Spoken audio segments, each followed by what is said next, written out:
The family was about to leave when Liang Jiahao's voice came from behind. Jie. Liang Wanjun paused and looked at Liang Jiahao without any emotion in her eyes. The amount she doted on her little brother before was proportionate to how disappointed she was in him now. The disappointment accumulated all these years and now, there was no sadness left, only numbness. Jia, are you all really moving out? Liang Jiahao asked. Liang Wanjun glanced at her daughter and said resolutely, we've troubled you for a long time. Jia, Liang Jiahao sighed. I know that you and brother-in-law helped us a lot. I'm sorry, I'm really in a tough spot. About the company, will brother-in-law still be working? Yuan stood by the side and sneered, after so much talking, all he wants to know is whether dad will be working at the company still. Liang Jiahao treated her dad as if he had the capabilities of many people and even used him like a slave. Obviously, he couldn't bear to part with such cost-effective labor. This uncle of hers had no management skills at all. With her father around to help him, he was naturally very relaxed. But this family pretended to be mistreated after being granted a favor. Before her father could reply, Yuan said, like cousin Shirhan said, how can us kids tire out our parents? With that said, they had nothing to do with Liang Jiahao's family anymore. It was fine if they took care of each other as relatives, but this family of ingrates was worse than a bunch of strangers. Behind him, Fang Xiumin got anxious when she heard that. How could you do that? The company has many projects only halfway done. It's too irresponsible of him to just leave like that. Yuan laughed. Oh, irresponsible? Then why doesn't my father become the boss and have complete responsibility? I suddenly remembered that my dad put in an investment to start this company before too, right? You're dreaming. Fang Xiumin's expression changed immediately. Unlike how Auntie dreams, Yuan said, chuckling. She then said in a reassuring tone, Auntie, don't be nervous, whether it's the house or the company, we're not interested in them at all. After all, we don't have a habit of picking up bones we throw out. This tone of voice was obviously mocking them as a family that was worse than pigs and dogs. Yuan couldn't be bothered to continue bickering with this family, so she dragged her parents out and left. Fang Xiumin was so mad that she yelled furiously at Liang Jiahao, you're just standing there letting that stupid girl bully me like that, not saying a single word to defend me? Seeing Liang Jiahao still kept his silence, Fang Xiumin gave him a shove. Say something. Yi Shaoting's gone now, so who's going to manage all the things in the company? Liang Shirhan stared at Yuan's retreating figure with jealousy. Mommy, let them leave. They're just a bunch of stray dogs, what's there to be mad about? Can't the company survive without him, huh? Fang Xiumin took a deep breath. Shirhan's right, they're just a bunch of stray dogs. What's there to be mad about? In the future, your Auntie Mei Xian and Yi Jia will help us. Who wants this lousy house and lousy company? Liang Shirhan nodded continuously. Right now, half of the showbiz belongs to Uncle's Yi Group, and Yi Jia's the director of talent recruitment at Emperor Sky while brother-in-law's the chairman of Emperor Sky. That family can't even find a job yet they still dare to think about making a comeback. They're truly indulging in fantasies. Golden Seas, I have some business to attend to so I'll get going first. They were already at the door but Yi Mufan didn't enter. Mufan. It's so late, where are you heading to? Liang Wanjun watched helplessly as her son left. Yi Shaoting's face darkened and there was tiredness in his eyes. Forget it, don't bother with him. Liked it? Take a second to support novels on Patreon. Daddy, Mommy, don't worry, I'll try to persuade Gege, Yuan said reassuringly as an iciness flashed across her eyes. With her older brother acting like that, if she wanted him to come to his senses, she had to do something drastic, she'd better come up with a good plan. Wan, you're a good girl. Seeing their daughter being so sensible, Liang Wanjun and Yi Shaoting were relieved.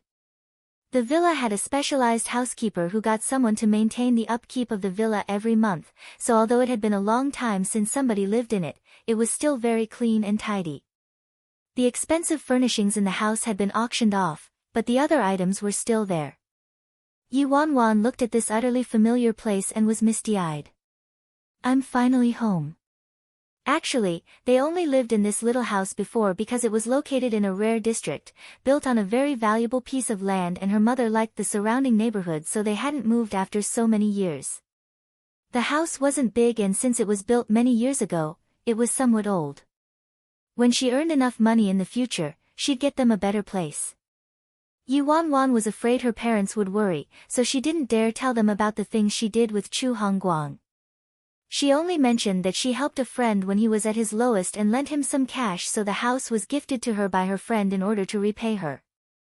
She mentioned that she was also helping that friend in his studio and interning there now. The family of three hadn't seen each other in a long time, so they chatted on and on.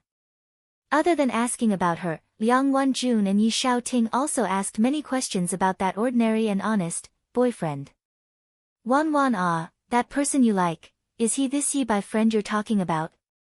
Liang Wenjun probed. Cough cough. No, not that friend, Mommy. I know you and Daddy are worried that I'll take the same disastrous road and get tricked again. But don't worry, basically, he's nothing like Guyuze disregarding his morals for profits or tricking me for money and power. My boyfriend will do nothing of that sort to me. Yuan said all this without a change in her expression. He. That's Si Han I'm talking about. He, himself, is the embodiment of money and power, so what amount of money and power can make him disregard his moral principles for profits? Wait till our relationship matures a little more, and I'll definitely bring him to meet the both of you. And, wait till I think of a way to make the great devil look more ordinary. At night, Yuan chatted with her parents for a very long time, but since she had to work the next day, she eventually bid farewell to her parents reluctantly and returned to the hostel. The night air was as cool as water. A crescent moon hung overhead in the empty sky. The taxi was halfway to the hostel when Yuan suddenly told the driver to stop. After paying the fare, she walked over to a food stall in the downtown area. Tonight at Grandpa's banquet, she had almost nothing to eat. She also didn't feel the hunger when she was chatting with her parents just now, but at this moment, her tummy was crazily protesting for food. Inside the food stall, although the decorations weren't high class, it was simple and the smells of the food attacked her senses from all around. Unlike luxurious restaurants, these kinds of places were usually where good, authentic food could be found. Alright, maybe it's just because I'm feeling a little stingy tonight. Yuan picked a secluded corner and sat down. Miss, what would you like?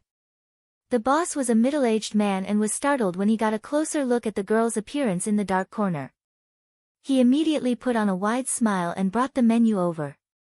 Let me see, give me 1 sweet and sour pork ribs, 1 roasted pork, 1 steamed cushion carp, 20 mutton skewers, 10 pork skewers, 10 crispy bones. Sui, that's right.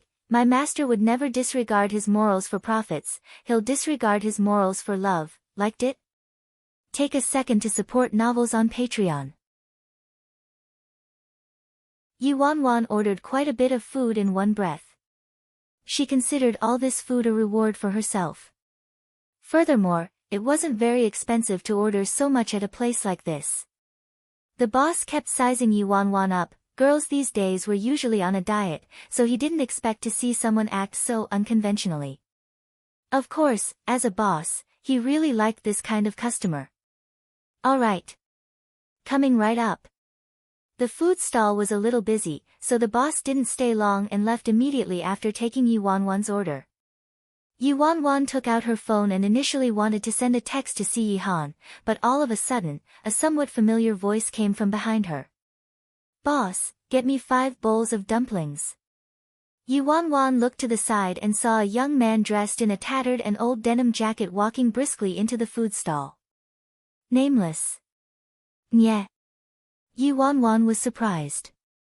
At that moment, Yuan instantly turned her head, afraid that nameless Nye would recognize her. She even felt slightly guilty. After all, she actually bought a precious treasure from him for just $100. What if this guy saw her and regretted selling it to her? Very soon, nameless Nya found a round table and sat down, rushing the boss incessantly. Hurry up, boss. Minced meat for my dumplings, and remember to wrap big ones. Oh right, how much does a bowl of dumplings cost? After some time, nameless Nya seemed to remember he had to pay for them. $10, the boss, who was cooking, responded. Oh. The young man thought deeply for a moment and the corners of his mouth moved slightly as if he was making an important decision. I'll have 6 bowls. After some time, the boss presented 6 bowls of dumplings on his table. In just a few minutes, nameless Nya managed to finish off all the dumplings. Boss I've ordered so many dumplings, do you want to give me some roast pork ribs, roast fish or something for free? Nameless Nya asked eagerly. Are you kidding me? The boss laughed. 6 bowls of dumplings cost $60, one of my roast meat already costs much more. Oh. Nameless Nya thought. That won't do then.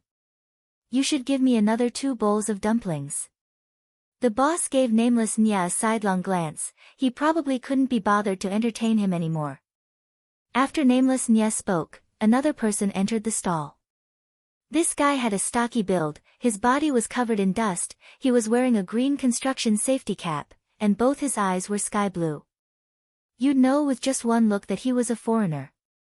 Captain, why didn't you tell me that you're eating shit?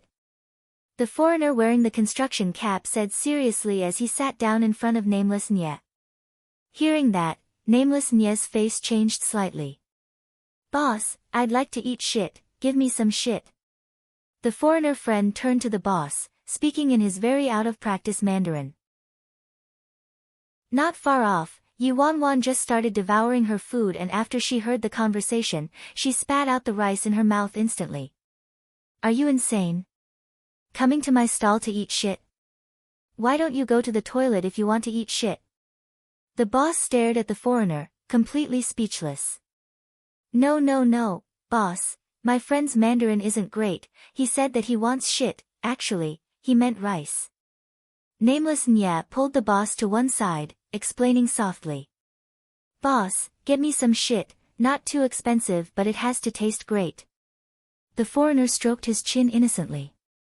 Sure, I'll get you some shit. The boss didn't know whether to laugh or cry as he turned and left. Yuan's sharp ears overheard the conversation between nameless Nya and the boss and she was speechless too.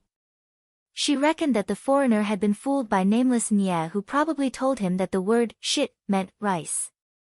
Such an annoying person actually exists. Liked it? Take a second to support novels on Patreon. After the boss left, nameless Nya turned to the foreigner, looking pensive. How many bricks did you move today? The foreigner's firm muscles trembled slightly as he replied proudly, not much, just 5,000 pieces. Hearing that, nameless Nya immediately got excited, which means you earned quite a bit today, huh? I didn't do too bad today, Captain, the foreigner giggled and patted his own pocket. Immediately, nameless Nya gained some confidence and he said, Boss, get me another 10 bowls of dumplings, 1 plate of red braised pork, 1 plate of braised fish and braised pork ribs. Yuan, I thought I was a rice bucket myself, but this guy here is a dumpling bucket? While waiting, another 2 people walked into the stall. Captain, we're back. Although the first guy in front was dressed in menswear, his face was even more bewitching than a lady's. If one didn't look closely, he really looked like an extremely charming woman. The other man had long black hair and was carrying a stretcher on his back, his entire body looked as if it was a beautiful 10,000-year-old glacier without a tinge of human emotion reflected in his eyes. Before nameless Nya could open his mouth, the beautiful iceberg man already placed his stretcher on the ground, acting like there was nobody else present, and soon after that, he laid on it lazily. Get up. Seeing this, nameless Nya pinched the space between his brows like he was having a headache. However, the beautiful iceberg man didn't move at all and seemed quite comfortable laying there. How lazy are you? Why don't you just die from laziness? Nameless Nya said with resentment towards the man for refusing to listen. Stand up right now.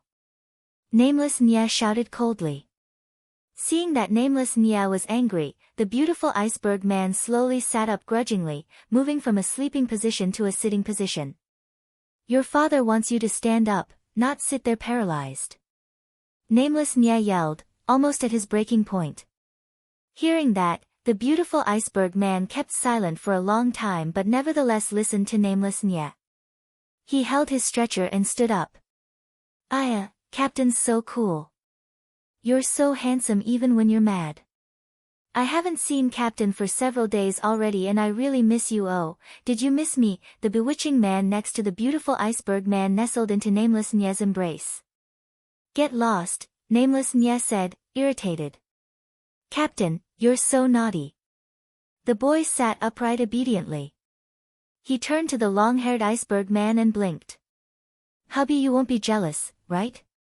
However, the beautiful iceberg man only gave a sidelong glance at him and didn't bother responding.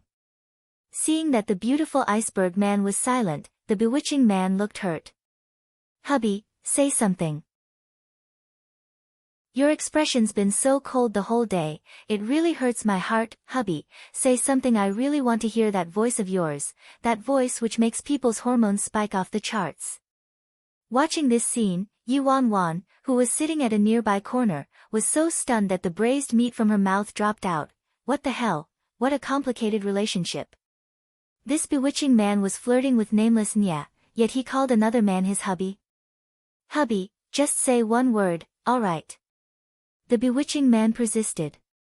Then, the beautiful iceberg man finally opened his mouth as the boy wished. Scram. The eyes of the bewitching man were filled with resentment as he immediately glared at the beautiful iceberg man. Divorce. I can't go on like this. Immeasurable deity. Suddenly, a young Taoist devotee appeared at the stall. This Taoist devotee was dressed in a white Taoist robe. He held a long streamer and there was calmness in his eyes, giving off an immortal disposition that was free from vulgarity. Yuan was completely dumbfounded. This was too much for her eyes to take in. What was with the sudden appearance of a Taoist devotee? What kinds of people are these, huh? The Taoist devotee placed his long streamer down and looked at the bewitching man. Stupid gay guy, this poor Taoist has read your fortune. You will encounter a blood-filled disaster in the next few days. The bewitching man sneered. You really think you're a devotee, huh, stupid medium?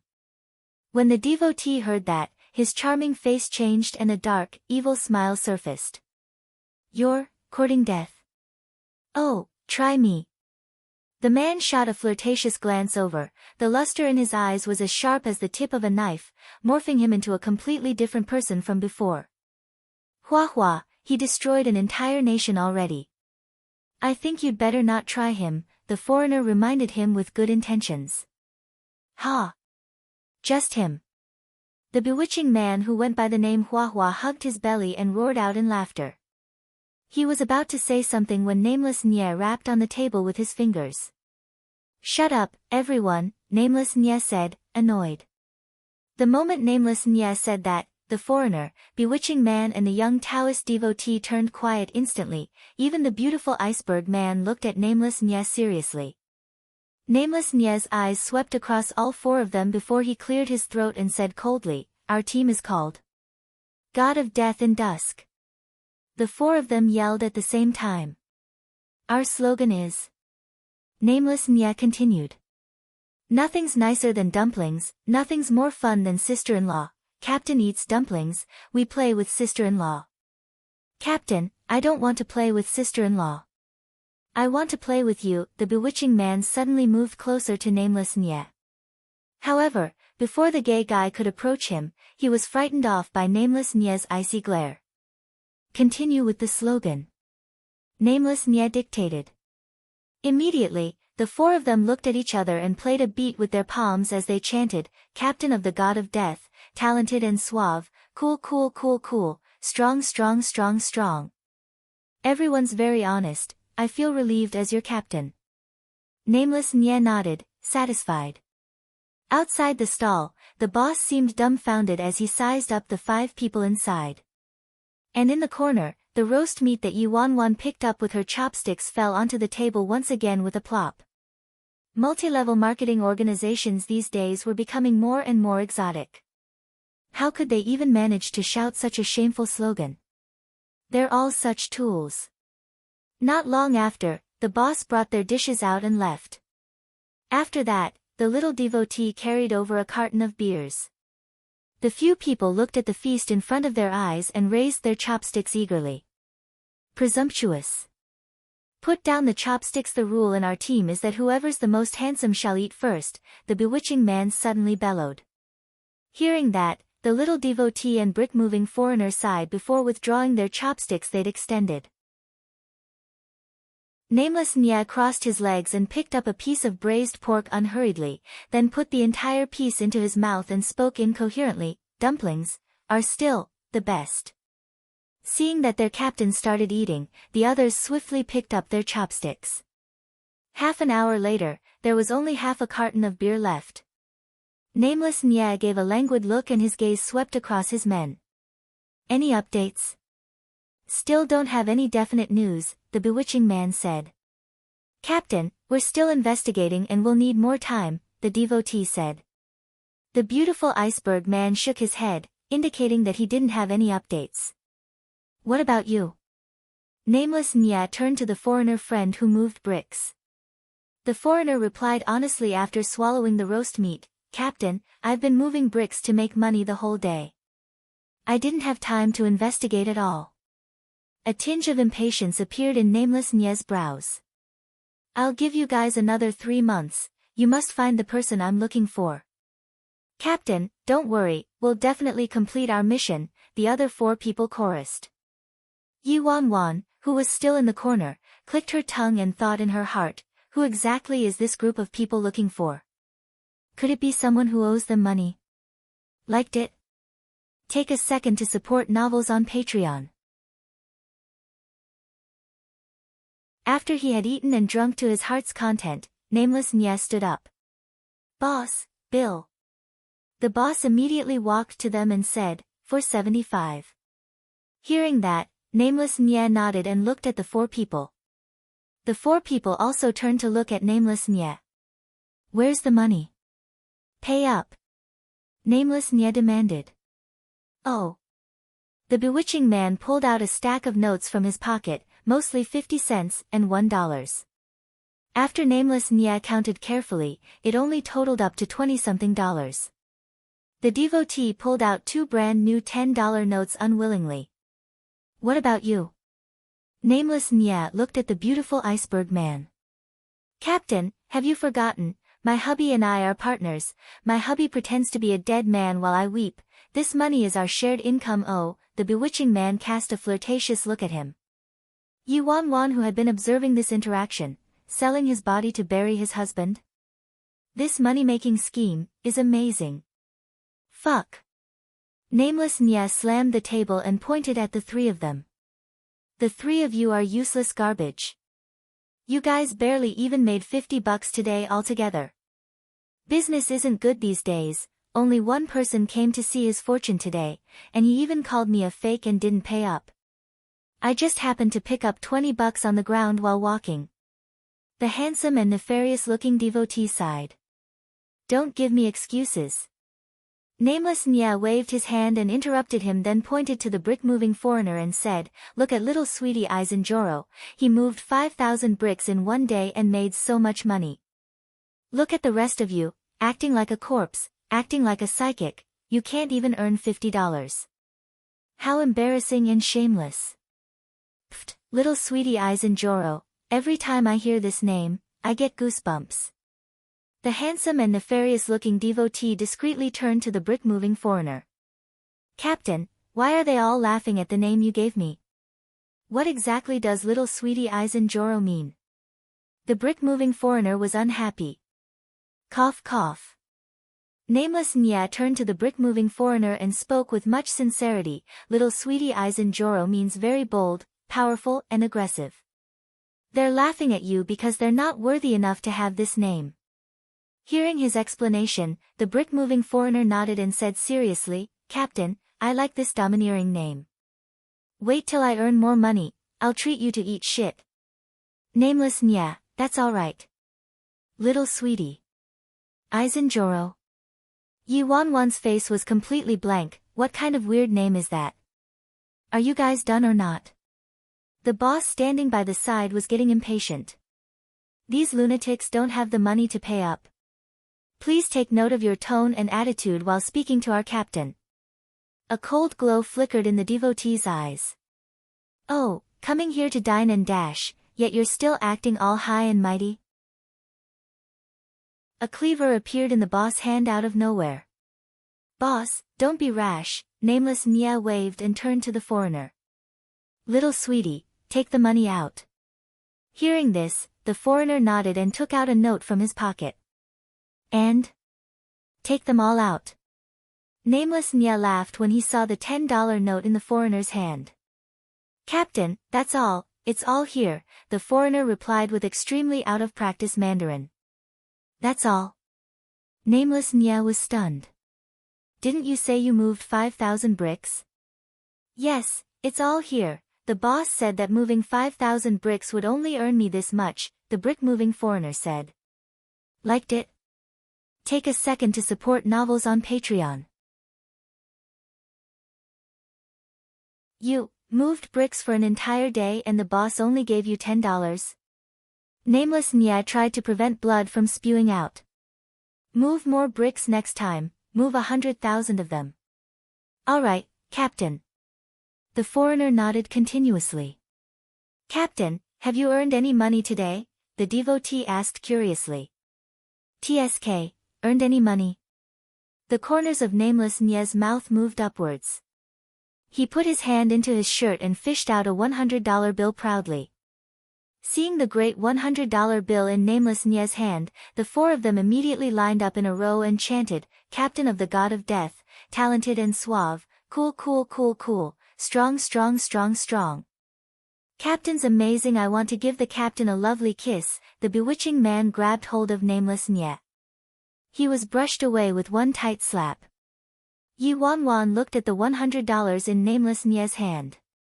That can't be the $100 I used to buy the gift, can it? You're so mean, Captain, Captain's so naughty, oh, you're so handsome even when you're mad. I love you to death, Captain, the bewitching man looked at him with even more adoration. Little sweetie, kick him out, Nameless Nya ordered. Alright, Captain, the foreigner wiped his hands and threw the bewitching man out of the stall like he was carrying a little chicken. But in half a minute, the bewitching man charged back in again and pointed at the brick-moving foreigner. Smelly brick mover, if you put your dirty claws on my smooth skin again, I'll break your damn off. Hubby, he bullied me, doesn't your heart ache at all? Am I still your beloved little sweetheart? The bewitching man grabbed a hold of the beautiful iceberg man's arm. At this moment, seeing this group of acting prodigies, the boss finally reached his limit. Pay up right now. All of you are insane, huh? Boss, give us a break. How about a discount? Nameless Nya asked. Staring at the loose change in Nameless Nya's hand, there was only a total of $160. The boss sneered, how about I break your bones? Boss, how about this? Nameless Nya brought out a bone sculpture out of nowhere and cleared his throat, speaking very seriously, this is the alligator I hunted down in an extremely northern icy region. I used a lost skill to craft his skull. Usually, I sell it for 100,000, but I shall let you have it for cheap today. How about using this to pay for the meal? Boss, you've made a gain, the bewitching man hurriedly chimed in. Boss, quickly take it. If you feel bad, just give our captain a few bowls of dumplings. The foreigner nodded. Right now, the boss' head was filled with black lines, never mind about dining and dashing, now they're treating me like a fool. Fuck your grandmother. The boss raised his cleaver and looked as if he wanted to chop them up. In the corner, after Yuan watched half a day of drama, she couldn't sit there quietly any longer.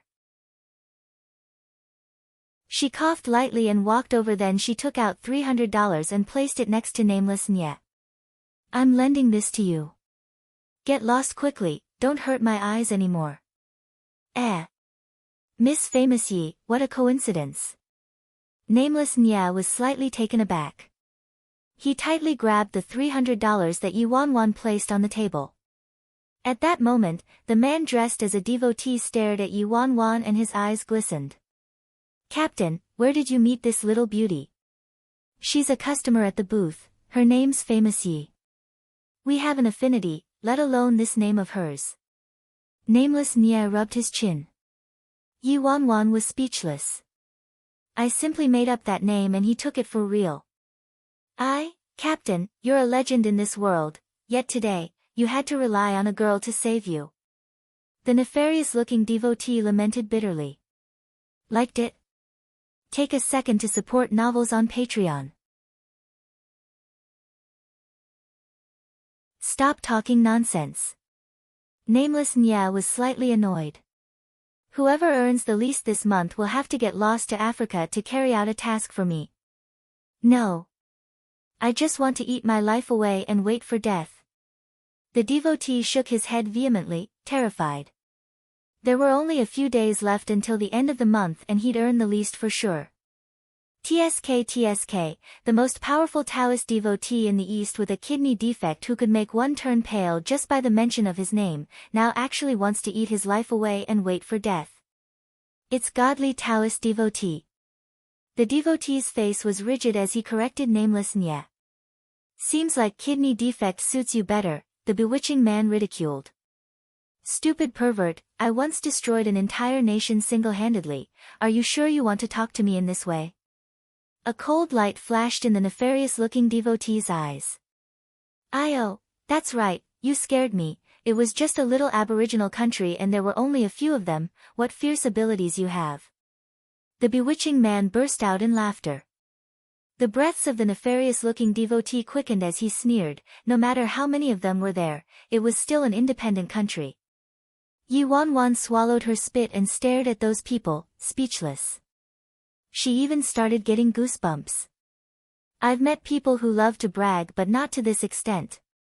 What legend in this world, what most powerful Taoist devotee in the East, what destroyed an entire nation single-handedly. Why don't you guys ascend to heaven already, huh? Even an MLM organization wouldn't dare to brag like that, right? A mental institute would suit them better. After drinking a few bottles of beer, you guys brag till you don't even know your names anymore, huh? You can't even pay a few $100s, yet you're still bragging like this? The boss of the food stall seemed like he couldn't tolerate this anymore as he waved his cleaver and sneered. Boss, don't be rash. Nameless Nye handed the money over to the boss. After seeing the money, the boss' countenance turned considerably warmer. Hold on. I gave you $10 more. Nameless Nye hurriedly ran forward and snatched a $10 bill back from the boss' hand. Damn your mother, after so many years of operating this stall, I've met all kinds of people, but for people like you guys, I have to hand it to you. The boss gave a thumbs up to Nameless Nye and the others. After paying up, Nameless Nye turned to Yuan gratefully. Thank you so much for your help just now, Miss Famous Yi. Yuan rubbed her nose. Oh, it's nothing. Just consider it my way of saying thanks for that present. After all, I did make a gain from it. That though it's a little presumptuous of me, I'm really curious, are you guys, from an MLM organization? Yuan couldn't help asking. That bewitching man became furious when he heard her. What audacity! Who are you calling an MLM organization? We are. At that moment, the devotee squeezed him on the butt and walked to Yuan. Far from it, we're a regular team. Miss, are you interested in joining us? We're lacking a female on our team.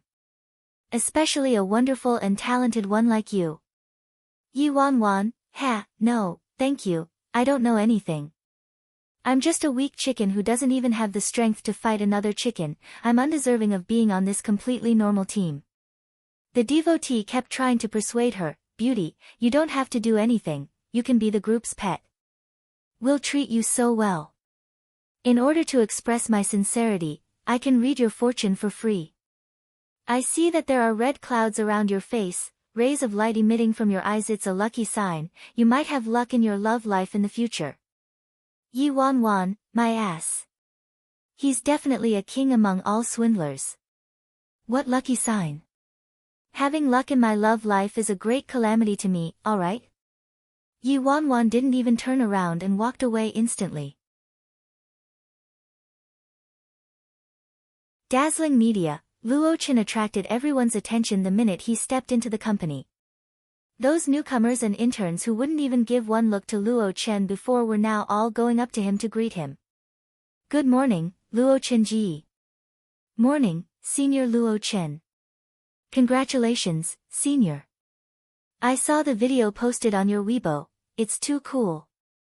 I think the role of Luo Chen this time will definitely be yours, Senior Luo Chen. Although it had already been a few days, Luo Chen was still not used to his current status and was a little uncomfortable with everyone's compliments. He pursed his lips and briskly walked straight towards the office upstairs without paying his fans any attention. In the corner at the other side, Lin Hao stared in the direction of Luo Chen and his eyes filled with gloominess. A few small-time artistes who were standing by Lin Hao's side clicked their tongues and gathered together, chatting softly. Truly, things of the world are hard to predict. Who would have guessed that the 3-year has-been Luo Chen would explode in popularity so fast? I really couldn't tell that the new manager had such skills, Not only did he have a unique taste in choosing his artiste, he's also very accurate in predicting the market. I wonder if he still wants any more newcomers. There was even a newcomer who wanted to work under Yi Bai. Lin Hao folded his arms and sneered. TSK, the cause of this incident was Lin Zong's passing. Song Jin Lin only wanted to fulfill Lin Zong's final wish of filming the sequel. What has that got to do with predicting the market? He's just a lucky bastard. One of the newcomers mumbled meekly, but the main selling point was that video. It's really very creative and immediately put Luo Chen out there. The newcomer was afraid of infuriating Lin Hao, so he didn't dare speak too loudly. In showbiz, having luck was also a strength. Lin Hao carried a look of disdain. You guys are so naive. Do you know how many people are fighting for this role? You think just him, a nobody, could really get the part simply because of a popular Weibo post? Considering what Lin Hao said, a few of them agreed that the competition for the casting of Terrifying Dragon 2 was intense. Even though Luo Chen had the most votes now, his competitors had great influence as well. There were even some who were willing to bring in their own investments, so it was really hard to say who would get the part. Yi Wan Wan's office, dong dong dong. There was a knock on the door. Please come in. Yi Wan Wan just sent a text to Si Yihan to ask him out for a candlelit dinner tonight when she heard knocking on her door. Yi Ji. Sit. Yi Wan Wan indicated for Luo Chen to take a seat, then raised her head and asked, How's training coming along? It's alright, Luo Chen responded. At the same time, a tinge of confusion flashed in his eyes. Initially, he was questioning why his manager wanted him to learn martial arts, which he found completely useless. In order to attend training, he risked everything and quit his odd jobs, living every day in worry and self-doubt. But he finally understood there was a reason behind Yi Bai's actions. There were quite a number of acrobatic fight scenes in Terrifying Dragon, and even more in Terrifying Dragon 2. If he was skilled in martial arts, it'd be a great advantage for him. With Luo Chen's humble character, when he said his training was alright, it probably meant he had a mark of 90 or higher. Yi Wan Wan nodded in satisfaction, then casually said, Take your shirt off, let me see. The moment the words of the young man fell, Luo Chen's face instantly turned ghastly pale. He raised his head suddenly like he heard something horrific. Liked it? Take a second to support novels on Patreon. Yu Wanwan probably realized that what she just said seemed to create a misunderstanding and the corners of her mouth twitched.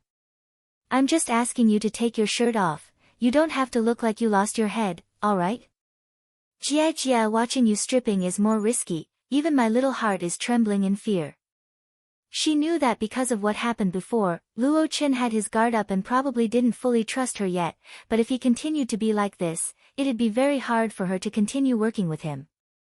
Between an artiste and a manager, the most important thing was trust. Luo Chen seemed to recall something as he bit his lip hard and his face turned paler. His gaze froze at the man seated in front of the desk. He noticed that although Yi Bai asked him to take off his shirt, his expression was pure and honest, there weren't any dirty intentions in his eyes and his look was completely different from the longing and lustful way Zhou Wenbin looked at him. Yu Wanwan knew trust couldn't be established overnight. Furthermore, what happened to Luo Chen before caused a severe psychological blow. Seeing Luo Chen's pale face, she decided not to force him. Forget it, you don't. Alas, just as she was ready to tell him not to bother, Luo Chen suddenly stood up. His fingers grabbed the corners of his shirt, then he turned over the hem and removed the old white t-shirt. Yu Wanwan was slightly startled. She hadn't expected that with the degree of repulsiveness and disgust Luo Chen had for men, he could actually manage to do this. After a moment of shock, Yu Wanwan sized Luo Chen's body up. You couldn't tell usually when he wore a shirt, but now that he took it off, Yu Wanwan saw that Luo Chen was so skinny that even his ribcage could be seen. His skin was also deathly pale, like it hadn't been exposed to the sun in ages. And this was the result of him undergoing training with a martial arts trainer for half a month. It was much worse than she imagined. Yu Wanwan pinched her brows as her head started to hurt. Although it was said that one looked 5 kilograms fatter on screen, it wasn't good to be too skinny either, and Luo Chen was definitely overly skinny. If he ever needs to take some revealing shots, his figure will be really hard to look at. She already read the script, and unlike the Luo Chen in Terrifying Dragon 1, who was innocent and naive, who could even be a little delicate and beautiful, the Luo Chen in Terrifying Dragon 2 underwent a great change in both his age and temperament. He couldn't continue to act like a youngster. Furthermore, there were quite a few scenes where he needed to show his body. He can't just go and find a body double, right? With director Song Jin Lin's harsh standards, he would never allow it. Yu Wanwan jotted down something in her notebook, then said coldly, "This won't do, you're too thin. Gain more weight first, then work on building muscle. I'll make you a plan, so follow it accordingly. Also, I arranged your training schedule along with the nutritionist. I also applied for a dormitory for you for convenience's sake, we'll be living in the same building. Here's the key, you may move in tonight. I already sent the video I shot of you to the crew for Terrifying Dragon 2, and just received an email from the crew that you already passed the first interview. Go back and prepare, you'll audition next month.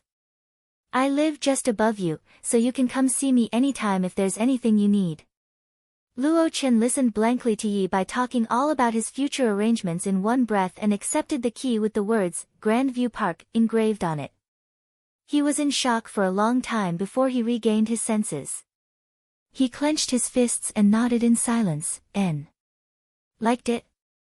Take a second to support novels on Patreon. Managers had flexible working hours and didn't have to be in the office the entire day. After Yu Wanwan arranged Luo Chen's training schedule, set him up with a fitness trainer and nutritionist and put up a crew recruitment ad, she took a taxi to C Corporation. The little secretary escorted her directly to the chairman's office. Probably sensing that this person who had a mysterious relationship with the chairman seemed to have something on his mind today, the little secretary tried probing, "Mr. Yi, you seem troubled today." Yu Wanwan pinched her brows and didn't deny it. "Yes. Very troubled." The little secretary blinked. "What's wrong? Did something happen? Could it be that the chairman threw a tantrum again?" The little secretary only heard a resentful sigh from the stunning young man next to her. "Your boss looks too charming." Little secretary, huh? Why does this oddly sound like someone who's troubled because his girlfriend's too beautiful? In the chairman's office. When Yuan entered, Si-Han still had some business to deal with and was in the middle of a video call with someone on the computer. Yuan walked to the sofa and sat down. While waiting, she propped her chin on her hand and stared at the man sitting at the desk, speaking fluent German into his Bluetooth headset. Behind the man was a large window. The burning rays of sun in the horizon formed a distinct contrast with the man's frozen expression, creating an extremely beautiful picture. Not to mention the man's dark brows, black, deep and serene eyes, thin lips and immaculate features. He merely sat there, yet his face was icy without a trace of a human's warmth. Just one look gave her the sense that nothing compared to this lovely sight even if she'd experienced a lot in life. Yuan retracted her gaze with much difficulty, nearly collapsing and burying her cheek in the palm of her hands. It's a sin. Breathtaking. He's way too breathtaking. How can I bring him home if he's this charming? If my parents see that he's so charming, won't they be worried sick? Truly, the evil we bring on ourselves is the hardest to bear. In the end, Yuan didn't choose a candlelit dinner at a high-end restaurant. Instead, she settled for a table at a bar. It was a place that was incompatible with Si-Han's personality, but in such a noisy environment, Si-Han's presence was like a quiet fictitious land of peace and happiness, refreshing the mind. Yuan cupped her chin in her hand and stared at the beauty sitting opposite, sighing and fretting. She noticed Si-Han placing the wine glass in his hand down slowly. He lifted his head as his body leaned against the sofa and his breathtaking gaze landed on her face. His thin lips moved lightly and said, "Are you done looking?" Cough cough cough cough. Yuan was stunned for a moment before she broke out in a coughing frenzy. Then she realized that her gaze wasn't the least bit shameless, so she said awkwardly, "You're too good looking, that's why I was staring." Yuan finally stabilized her mental state and was prepared to talk business. "Baby, did you hear what I said last night at my grandpa's birthday banquet? The one where I told Guyuze about calling off the engagement." Si-Han, N. Judging by Si-Han's expression, he was probably in quite a good mood. Yuan's eyes lit up instantly and she tried asking, "Can I make a little request for my good behavior?" Si-Han took a sip of his wine and gave a sidelong glance at her. "What is it? Liked it? Take a second to support novels on Patreon." Yuan mulled over the issue for a long time before finally opening up. "It's like this. Because of that scumbag Guyuze before, my relationship with my parents became estranged. This time, after returning to the Yi house, I already made things clear with my parents to make sure that they have peace of mind and believe that I've really thought things through carefully. I told them about us." With that said, Yuan paused and observed Si-Han's expression while she continued, "Plus, we've been living together for more than 2 years already, so would you like to come back with me, to meet my parents?" Her worst fear was that someday, her parents would accidentally find out about her and Si-Han.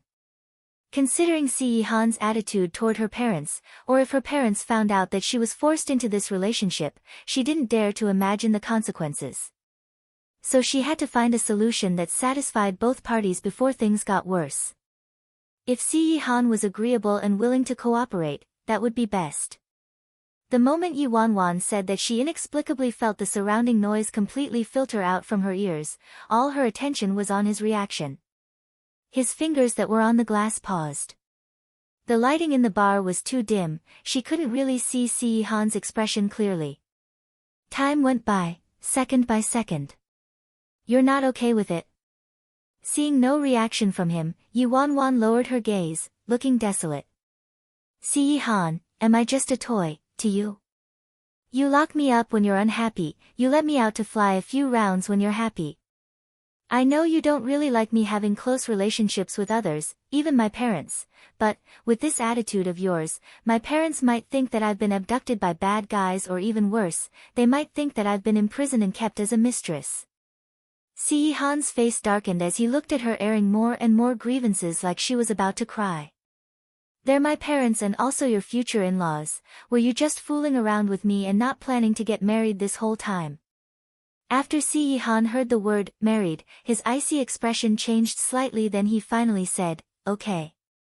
The moment Si-Han said that, Yi Wanwan's head became like a sunflower finally seeing the sun. She looked up immediately and exclaimed, ah. Really, really? When you meet them, can you change your appearance to make yourself look uglier? Ah no, no, to look more able, virtuous and kind. Ah no, what I meant was, to look safer. Si-Han's expression that just warmed up a little instantly became like whistling northern winds. His voice also froze as he spoke, enunciating each word carefully. Am I too shameful to bring home? Yi Wanwan shook her head anxiously like a rattle. How could that be? It's just that, you know, ever since Gu Yuze, my parents were very worried that I would be cheated on again. They're afraid I wouldn't be able to control someone who's too handsome and rich, afraid that he might forsake me or cheat on me, etc. Furthermore, I actually found someone who's extremely wealthy and could smash the vault of heaven. If I showed you to them like this, they'd probably be so worried that they couldn't sleep soundly. So while I have the ability to put their hearts at ease, I can't reveal your identity to them, so I have to trouble you a little. Law. Si-Han seemed amused as he looked at her. He took things easy. How safe do you want? Yi Wanwan took out her phone and showed him an image. Something like this is fine. Liked it? Take a second to support novels on Patreon. Yi Wanwan spoke as she sent the photo directly to Si-Han. In the photo was a comedian wearing a very outdated red checkered shirt from the 80s, straight green pants and a pair of black thick-rimmed glasses. He also had very tan skin, a pair of buck teeth and was bald. His appearance was extremely hard to explain with a few words. Yi Wanwan asked excitedly, what do you think? It's very safe, huh? It's more than safe, nobody would want him even if you delivered him to a girl's doorstep. It's perfect. Furthermore, nobody will be able to recognize who he is. The expression Si-Han had after looking at the photograph, Yi Wanwan's conscience was probably triggered as she felt that transforming the stunning Si-Han into this person was quite a feat, so she compromised and said, cough, you can have some hair. If you find the red checkered top too garish, I can let you change it for a green one. I can also allow you to remove the glasses. No, your eyes are too alluring, can't do without the glasses.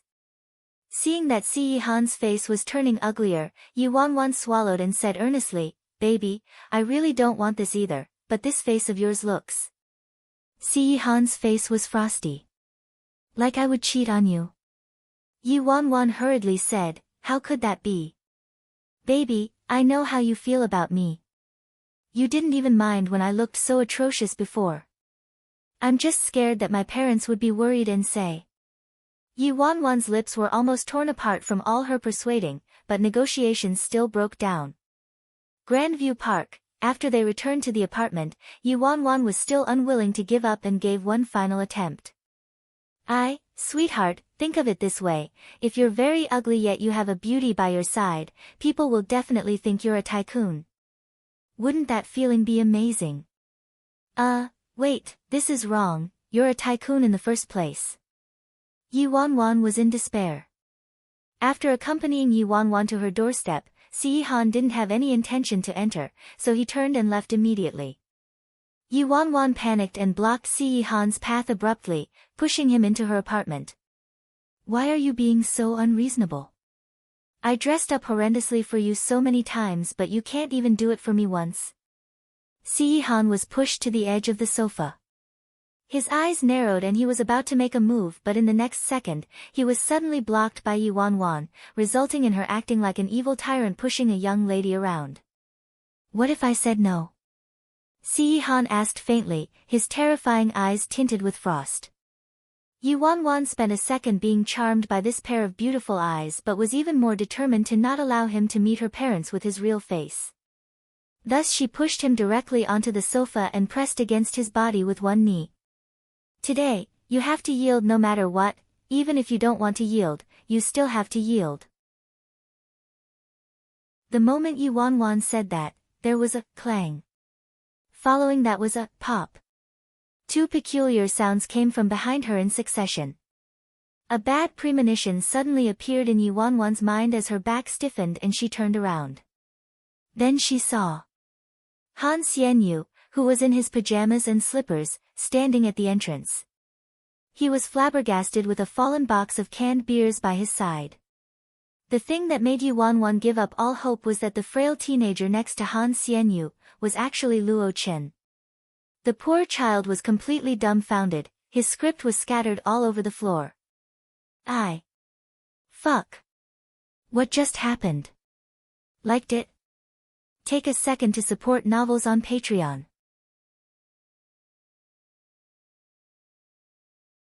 What's the situation here? After Yuanwan saw the two people at the door, she looked like she'd been struck by lightning 5 times. Han Xianyu's dashing face was mixed like a myriad of colors on a palette, while Luo Chen's pale little face was like a little white flower that had just been blown away by harsh winds. The 3 pairs of eyes met each other as they gazed at one another in dismay. There was a dead silence in the air. You guys, listen to me, this is definitely a misunderstanding. When Han Xianyu heard that, he stared at her leg. Yuanwan looked down and quickly put down the knee that was atop Han. Anyway, things aren't what you think. Han Xianyu then stared at her hand. Yuanwan quickly released the hand that was grabbing onto Han's collar like she touched a hot potato. Luo Chen, your senior Xianyu can be my witness. Yuanwan hinted at Han Xianyu to quickly help her convince him, considering how frightened that kid was. Han Xianyu stared at the man who had been the victim with his shirt a mess. He rubbed his nose and said, I, myself, am quite startled too. Yuanwan was so mad that she glared at a certain someone on the sofa. From Han's angle, he had definitely seen the people at the entrance, yet he didn't give her the heads up. She had just finally managed to earn a little trust from Luo Chen, but now, everything was back to square one. Han sat up leisurely and straightened his lapel and tie. As the victim who had just been pounced upon by a guy, he was the calmest one in the room. Things with Han Xianyu were still fine, it was no big deal even if he thought she, as Yi Bai, liked men, but Luo Chen was different.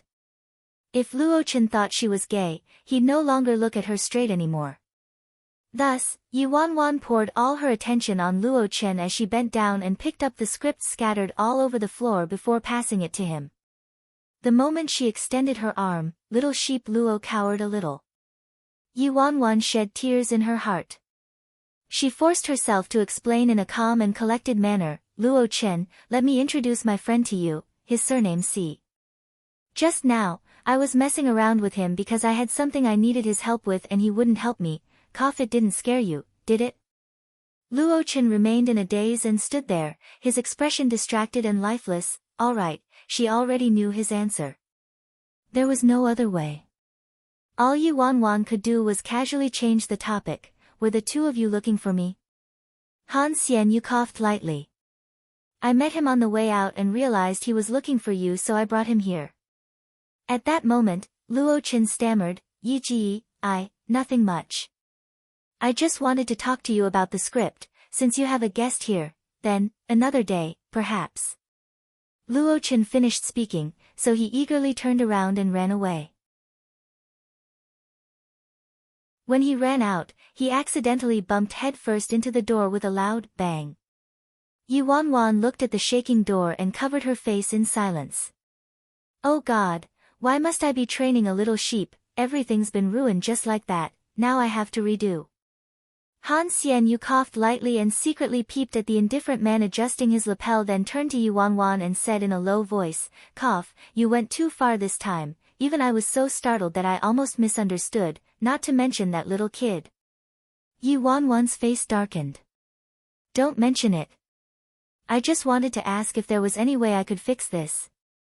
Han Xianyu rubbed his nose. I think it's really hard, unless... Unless what? Yuanwan immediately asked. Han Xianyu spoke in a joking manner and waved his hand, unless you're a girl. Yuanwan, liked it? Take a second to support novels on Patreon.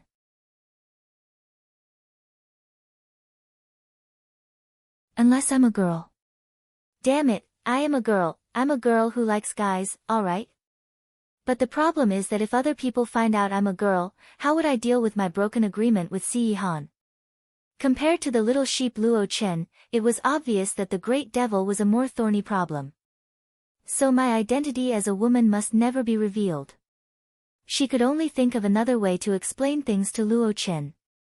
Although Han Xianyu wanted to help, his hands were tied, so he left after picking up his beer. Before he left, he even helped them close the door thoughtfully. Inside the apartment, Yu Wanwan shot a look of resentment at Si-han. Are you happy now? I already paid such a heavy price.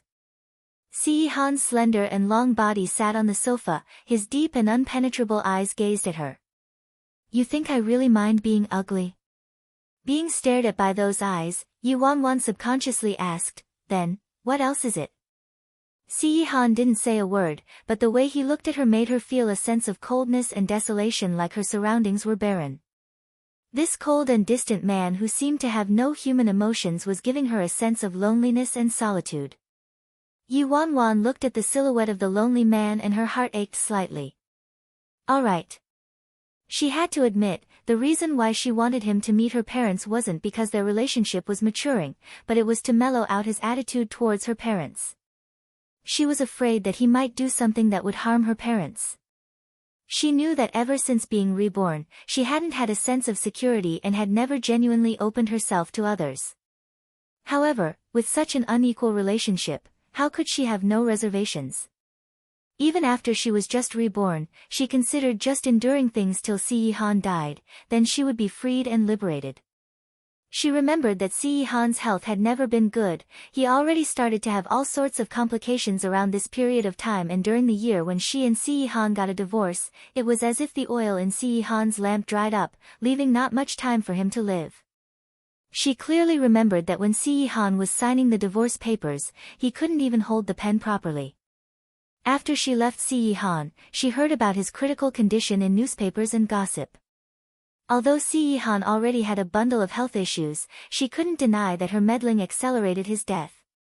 In her previous life, because of her, he treated his family as his enemy and had to deal with all kinds of trouble both domestically and externally, including assassination attempts. Due to overexertion, his already weak body deteriorated even more rapidly. Si-han's feelings towards her were so extreme that she couldn't take it, so she always thought about running away. But what was undeniable was that no matter in this life or the past, no matter how terrifying this man looked on the surface, he never hurt her or the people around her from beginning to end. Furthermore, after she was reborn, she discovered more and more sides to Si-han that she hadn't seen before. She just wanted to have freedom and wanted to preserve her life. But why was it that every time she thought about his deteriorating health, thought of his illness, thought about how in a few years' time, Si-han might be terminally ill, her heart felt as if a huge sharp claw was tearing it apart? Actually, Si-han knew very well himself, he knew very well that she'd been deliberately putting on an act. Liked it? Take a second to support novels on Patreon.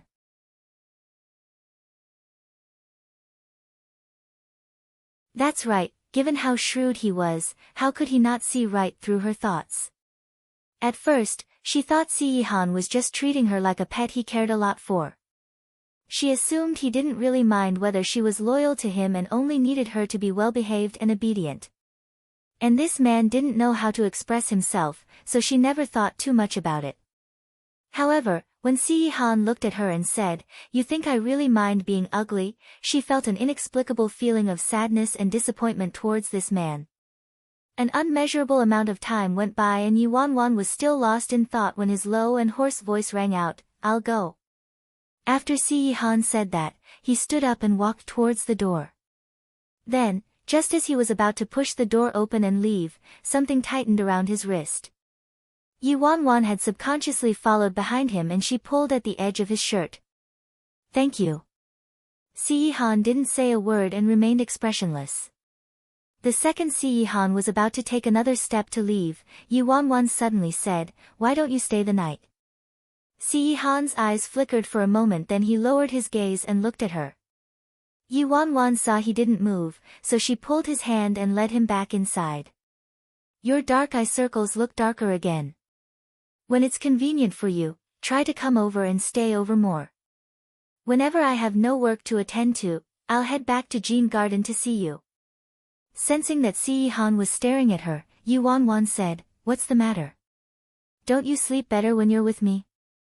Worried that he would find her change in behavior too drastic, Yuan added, Cough, treat it like I'm returning a favor. Thank you. She knew that to a controlling person like him, the compromise he made just now wasn't easy. Yuan sounded very calm, but she knew how she felt deep in her heart. Although Si-Han's extreme paranoia and possessiveness towards her in her previous life caused her to suffer so much that she didn't want to live, he never lied or betrayed her. It was also because of him that she finally saw the true colors of Shenmeng-Qi and Guyuze. She knew that she could never accept a relationship like this of such unequal status. It was like a dangerous wall that could crumble anytime. She could never accept Si-Han's unreasonable possessiveness and his unpredictable moods. But she also couldn't deny that after changing the way she interacted with him in this life, she was able to see him in a different light and was moved by him. She claimed she wasn't sure how she felt towards Si-Han, but she was sure that at the very least, she didn't want him to die. Forget it, since she couldn't figure it out, she would just go with the flow then. Even if she gained freedom, she didn't want it to be through his death. The night was extremely quiet. The two of them laid in bed in silence. Si-Han was exceptionally still when he slept. There wasn't a single movement from him at all, so Yuan wasn't sure whether he had fallen asleep or not. Yuan felt uneasy and couldn't fall asleep, so she turned her head and asked gently, Oh right, I almost forgot to ask you something, do you know Mei Jingzhou? Si-Han's usual cold voice came from her side, No, I don't. Yuan blinked, Weren't you the one who asked him to attend Grandpa's birthday banquet? Si-Han's tone didn't change, no. Yuan, if she hadn't secretly asked Sui about it before, she would have almost believed he wasn't responsible. Liked it? Take a second to support novels on Patreon.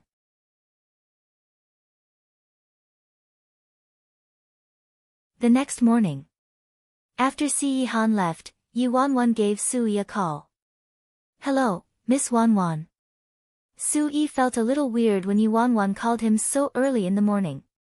How's your master's health lately? Yuan got right to the point. This. Sui didn't understand Yuan's intention of asking this question and he felt hesitant to answer it. Is it really bad? Yuan frowned. Sui carefully considered how he phrased his words. It's not optimistic indeed. Ninth Master hurt himself when he was young and he hasn't recovered from his old illness all this time. Plus, his serious insomnia only worsens his condition. Before, the miracle doctor's son saw Ninth Master and even said with certainty. Said what with certainty? That if Ninth Master continued like this, his body would gradually be unable to handle it. Sui finally decided to answer truthfully. Yuan should have known all this after being by Si-Han's side for 2 years, but she probably couldn't wait for Ninth Master to die, much less care about him. Yuan became silent instantly. As expected, his condition was identical to what it was like in her previous life. On the surface, Si-Han didn't seem to have any problems, he never displayed his emotions, much less his pains. But the truth was that he had an entire body of illnesses. The year that she and Si-Han got a divorce, he was so weak that he couldn't even put on an act anymore. When he went outside, he was usually confined to a wheelchair and the number of times she got to see him became rare. What if he recuperates properly? Yuan asked. Sui pondered for a moment. I can't be sure. Ninth Master has a heavy workload, he needs to work for the family, the company, and maintain his power in other places. They all need him. In addition, with his sleeping disorder, it's almost impossible for him to recuperate properly. Alright, I got it. Yuan hung up. She leaned against the wicker chair on the balcony and stared out the window in a daze, spiraling into a chaotic memory from the past. There were some things she had been preventing herself from probing or thinking about, but she still couldn't run away from them. If she didn't remember wrong, in just a few days' time, Han would lead a group of elites from the company along with the most advanced research and development equipment to Country B to negotiate with an important partner. Halfway through the journey towards Country B, Han would encounter a serious robbery. Not only would he suffer a disastrous loss of staff, but even his equipment would be robbed. Han would also be severely injured. She remembered that Han nearly lost his life during that robbery. It caused him to become bedridden for many months and his already terrible body weakened further. The severe injuries sustained from that time were undoubtedly Han's amulet for a hastened death. Youre wasn't sure whether this incident would happen again in this life. If it happened, no matter how he tried to recuperate, his body probably couldn't recover. Youre shook her head and banished those nonsensical thoughts from her head.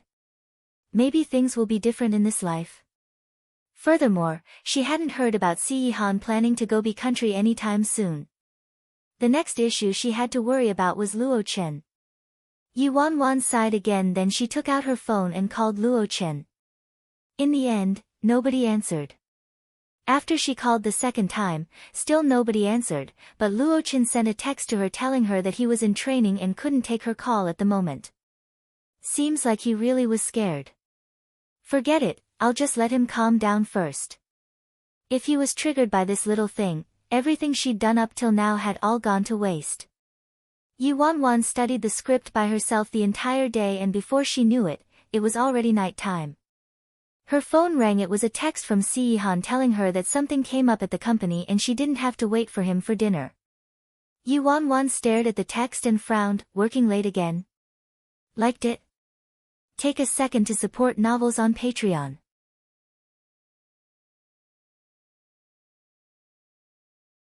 Imperial City Northern Suburbs, a certain company under C Corporation. Han was discussing matters with a few people from the company's top management when Youre arrived. Qin Ruoxi and Luing were present as well. Everyone had a solemn expression. The moment he saw Youre, Luing's face darkened.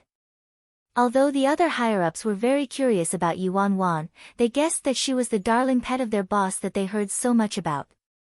No matter how curious they were, everyone behaved themselves. They didn't dare to keep staring and focused intently on their discussion.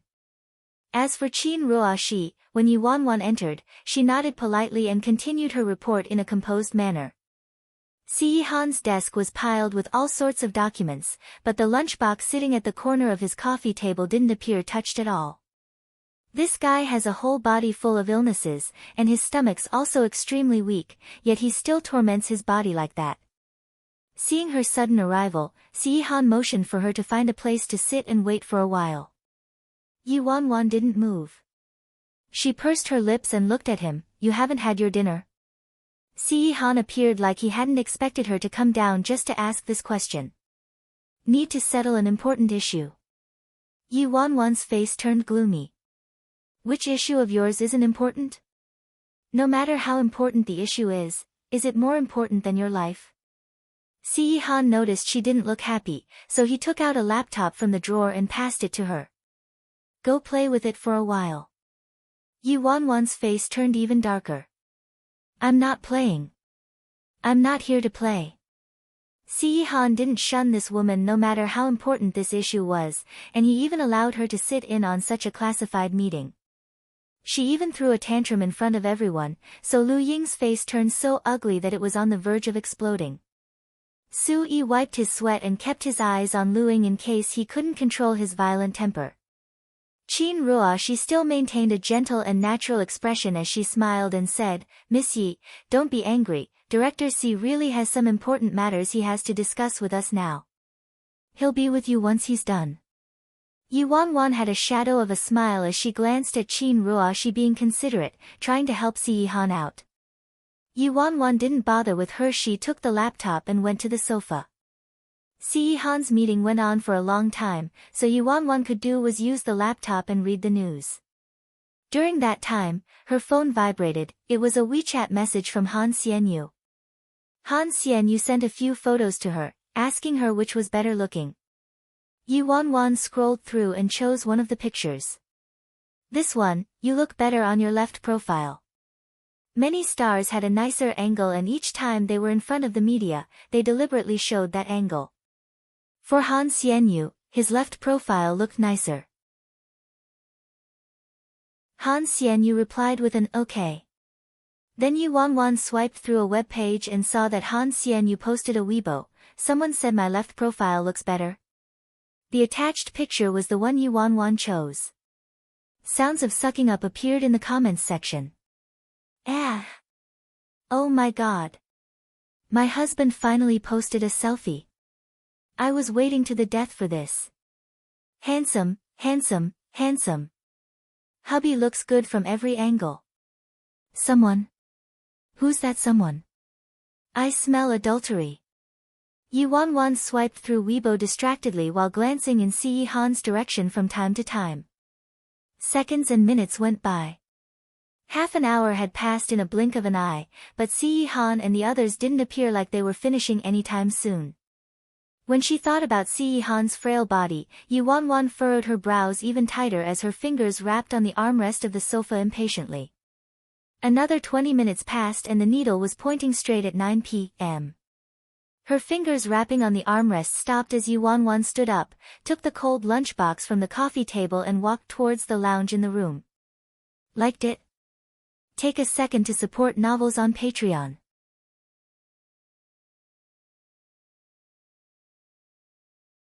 Three minutes later. Yi Wanwan came out with the reheated lunchbox, then walked straight to Si Han, pulled out a chair by his side and sat down. Since Yi Wanwan arrived abruptly, everyone's eyes were on her instantly. The voice of a reporting staff member also paused as he cast an inquiring look over to Sui helplessly. Sui was stunned, unsure of what Yi Wanwan was planning to do. Something had been wrong with her ever since that call that morning. Yi Wanwan looked at all the people staring at her. You guys may continue. When she finished speaking, she took the spoon and dug up a mouthful of rice, then brought it to Si Han's mouth. Si Han was taken aback. His dark eyes stared at the girl next to him with a tinge of uncertainty. Yi Wanwan maintained her feeding position and looked expressionlessly at Si Han, who was staring at her with a complicated expression.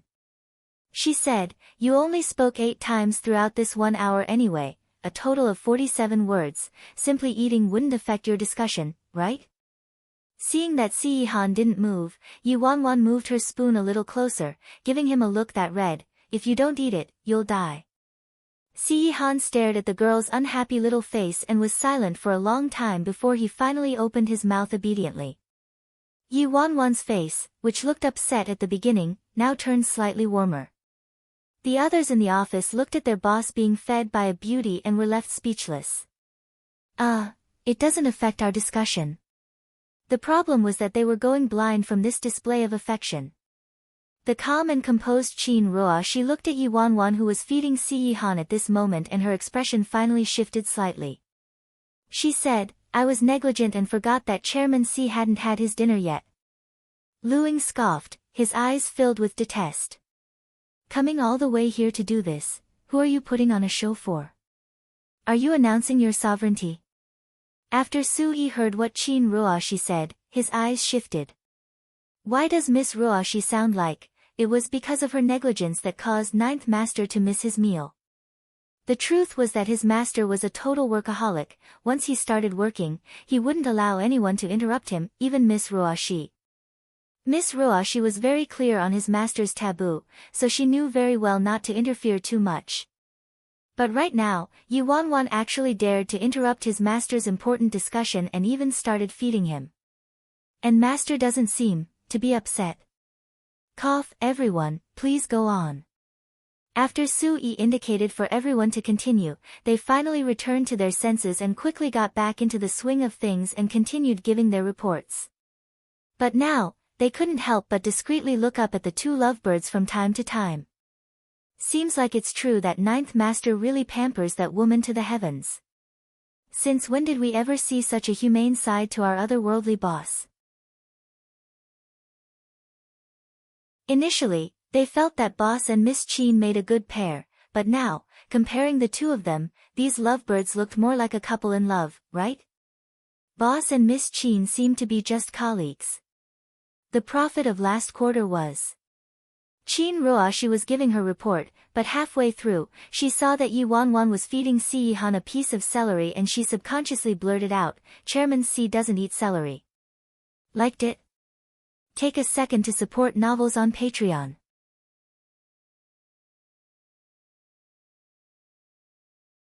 Yi Wanwan lifted her head in surprise when she heard that.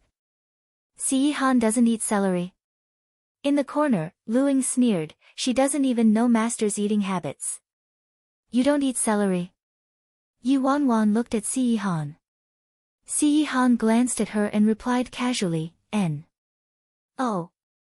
Indeed, Chin Roa. She knew him better, but this was also not surprising. Even if Yi Wanwan added up the duration of both her lives that she'd known Si Han, it was still shorter than the amount of time Chin Roa she had known him. Yi Wanwan retracted the chopsticks and prepared to feed him something else. In the end, before she could retract the chopsticks, it was emptied. Si Han swallowed the celery on the chopsticks without a change in expression. Yi Wanwan was taken aback and she glanced at Si Han strangely. "Didn't he say that he doesn't eat it?" Lu Ying's smug look stiffened on his face. Su Yi covered his face silently. He knew this would happen. The point was not the dish but the person feeding it. When he saw that Yi Wanwan didn't move, Si Han tilted his head and gave her an inquiring gaze, which meant, "Continue feeding." Yi Wanwan blinked and fed him another piece of celery hesitantly.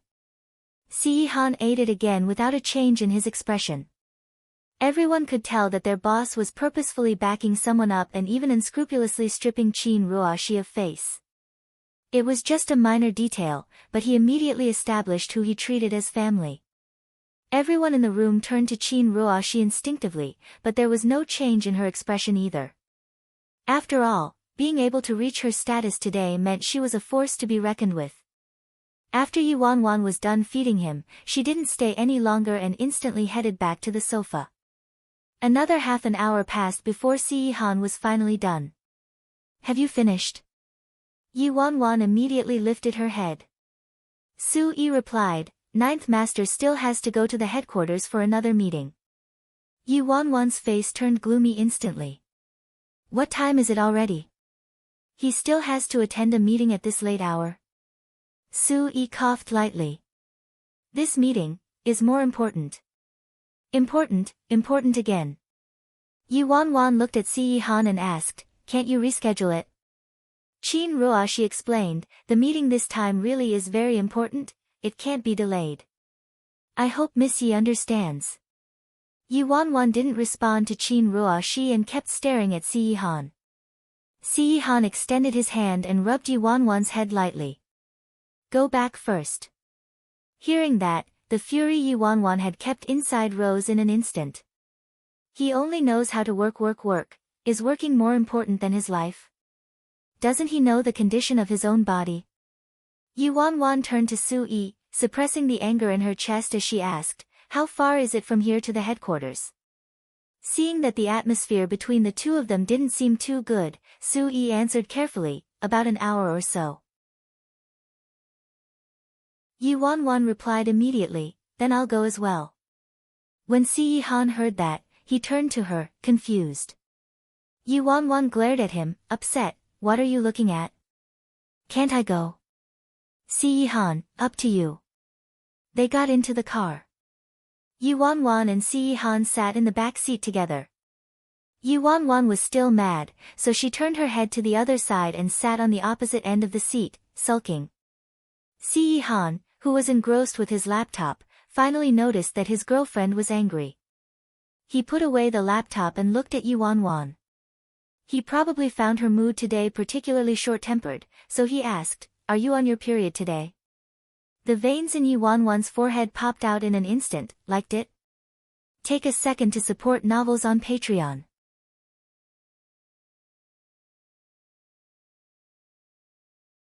Yi Wanwan was so mad that he's making my period come even when it's not time yet. Forget it, I won't stoop to his level. This guy probably wasn't even part of the human race. It was already an impressive feat that he knew how irritable girls could get when on their period. Yi Wanwan took a deep breath to calm herself down. She didn't waste any more time and stiffened her face as she pushed Si Han's head down and pressed it against her lap. There's more than an hour to go, you should sleep. This guy left at 6 in the morning and now, it's 10 p.m. and he hadn't even had a meal in between. He had been working intensely for 16 hours non-stop. No matter how strong his body was, it wouldn't be able to handle this. He really thinks he's not human. Si Han laid on her soft legs and a surprised and suspicious look flashed across his cold face. Yi Wanwan immediately glared at him. Shut your eyes and sleep. He was probably quite tired and Yi Wanwan's words seemed to hit a trigger since before an inquisitive look in Si Han's eyes could surface, his mysterious eyes were already blocked by his closed lids. Yi Wanwan was reminded of how little kids who loved hugging their beloved toy or soft toys to sleep couldn't fall asleep if their toys weren't by their side. Maybe to Si Han, she was one of those little teddy bears that kids hugged to sleep. Su-yi, who was driving in the front seat, noticed the scene at the back through his rearview mirror and looked puzzled. From that call in the morning asking about his master's health to coming down personally to force-feed him, and now she's taking advantage of the hour-long journey to get master to sleep. What exactly is this Yi Wanwan trying to do? She couldn't really be concerned about master's health, could she? The car drove steadily. The car was designed with comfort as the main priority, so Si Han slept soundly. Yi Wanwan took out a blanket from the cabinet to cover him, then she turned to Su-yi and tried to extract some more information from him. Is Si Han going on any business trips in the next few days? Su-yi replied, yes, next weekend. Where's he going? Yi Wanwan hurriedly asked. Country B to negotiate an important contract. The meeting tonight was meant to discuss this. Su-yi didn't hide anything from Yi Wanwan as he answered directly. Anyway, his master's attitude towards Yi Wanwan was already plain for all to see. He didn't have anything to hide. Once Yi Wanwan heard the words, country B, and negotiate a contract, her heart froze. It's exactly the same as before. Si Han's still going to country B. Must he go? Or can he postpone it? Must Si Han go personally? Yi Wanwan asked. Su-yi replied like he was in a difficult situation, this. I'm afraid he can't. Everyone in the company has prepared for this collaboration for more than 3 years. He has to go and won't be able to postpone it since it was arranged a long time ago, so master must attend it personally. Miss Wanwan, do you have something to do next weekend? Yi Wanwan's expression darkened and she didn't answer. Considering what Su-yi said, Si Han has to go on this trip no matter what, and since it's extremely important, Si Han has to be there personally. It was almost impossible for me to stop him without a good reason. Everything's fine, so why can't he go? Could I say that Si Han would encounter tragedy and almost lose his life in country B? Who would believe me? Must history repeat itself? Liked it? Take a second to support novels on Patreon.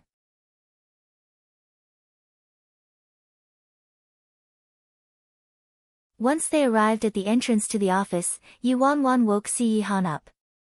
Go on with your meeting, I'll head back first. Get Su-yi to take you.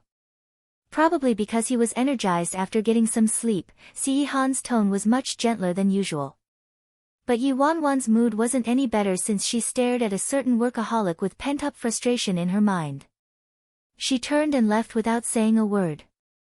Truly, the emperor's not worried but the eunuch's worried to death. Grandview Park. After she returned, Yi Wanwan started to wonder how she could stop Si Han from sending himself to death. However, she couldn't come up with any good ideas even after pondering for half a day. She wasn't Chin Ruashi. What she said didn't hold much weight. Never mind, things would work out in the end. She'd just make him happy these next few days, and if it didn't work, there was still the beauty trap.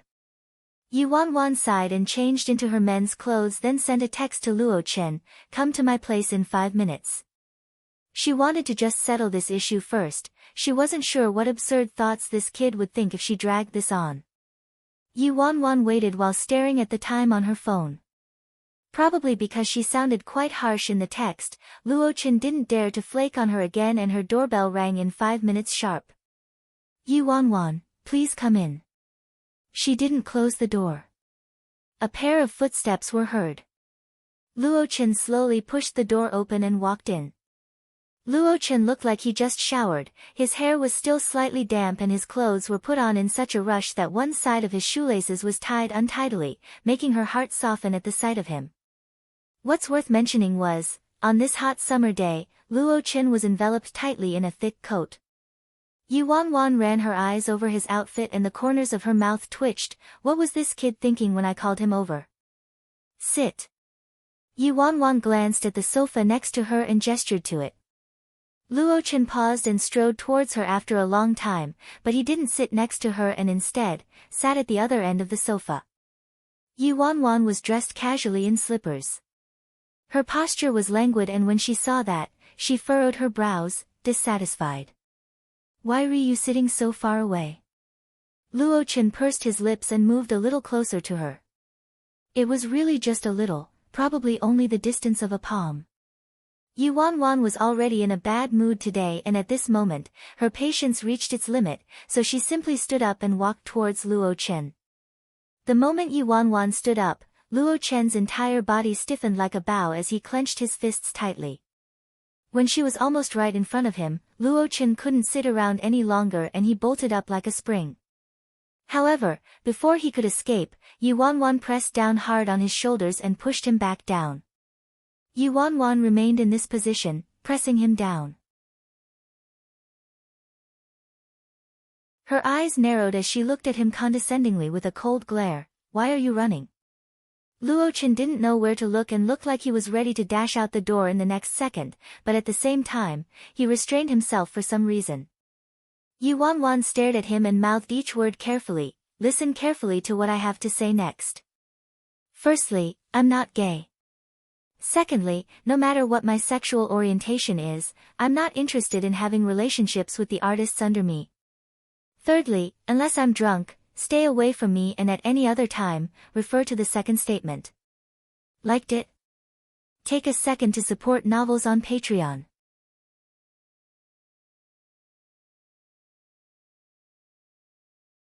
Yuan's gaze was locked on him, preventing him from escaping her gaze. Understood. Luo Chen was still digesting what she meant by her third statement, but when he heard what she said, he nodded subconsciously. Yuan was unsatisfied. "Speak up." Luo Chen hurriedly responded, "Understood." Yuan's expression then became gentler. "If I really wanted to do anything to you, I would have done it much earlier. Why would I wait till now? What I see in you is your real value. I know many managers are akin to pimps. Not only do they have unspoken rules with the artists under them, but they even make their artists drink and sleep with them. Because of this practice in the showbiz, those artists who are serious about acting and want to walk the right path become fools in the eyes of others instead. But I can guarantee that I will never force you to do those things. I'll be with you every step of the way, and you only have to focus on one thing: acting well. But this is based on the premise that you're worth making me spend so much energy on you." When he heard that, Luo Chen's face turned much warmer as he said firmly, "I will work hard." Yuan sat on the sofa and looked at him sternly. "Not only do you have to work hard, but you have to fight with your back to the river. This is your only chance for a comeback. You know very well yourself that Zhou Wenbin has been keeping an eye on us. The only reason why we succeeded this time was all because we grabbed hold at a key moment and were in the right place at the right time, so he couldn't stop us even if he wanted to. If you fail this time, all the efforts you put in would go to waste and you might never get such a good opportunity again in your lifetime. Got it? It's good that you understand. Go and have an early night and we'll talk about your script tomorrow. N. C. Family's old residence. The old madam looked at the stack of documents in the brown paper bag and her fingers trembled vigorously. This This is simply. A well-dressed socialite sat next to the old madam and said worriedly, Grandma, don't be too agitated. I didn't dare to show you all this before because I was worried you'd get upset. The old madam looked at the stack of documents regarding Yuan in the paper bag and was filled with disbelief and wrath. Are all these legitimate? The socialite quickly replied, without a doubt. Grandma, if you don't believe them, you can do a check yourself. Grandma, I hope you don't mind me being nosy. I heard a few bad things about this Miss Yi from my sisters in the circle, but I didn't really believe them at first. After all, I trust in Ninth Brother's taste, but they made it sound so convincing and I was really worried about Ninth Brother, so I went to investigate by myself. I didn't know the truth till I went to check myself, and when I did, who knew I would find so many unbelievable things. This Miss Yi not only took drugs, but she's promiscuous. She was chasing other men while dating Ninth Brother. This is simply. Our Ninth Brother is such an outstanding man, how could he date such a disgraceful woman? The socialite's voice was full of indignation. The old madam shut her eyes. After a while, she finally suppressed all the emotions in her eyes and said, All right, I got it. You may go now. The socialite furrowed her brows. Grandma, what are you planning to do with this Miss Yi? I heard that Ninth Brother is completely head over heels for this woman. I'm afraid you're the only person who could convince Ninth Brother. The old madam looked sharply at her. I know what to do, Qin Yu. Watch your mouth, you must not let anyone know about this. Liked it? Take a second to support novels on Patreon.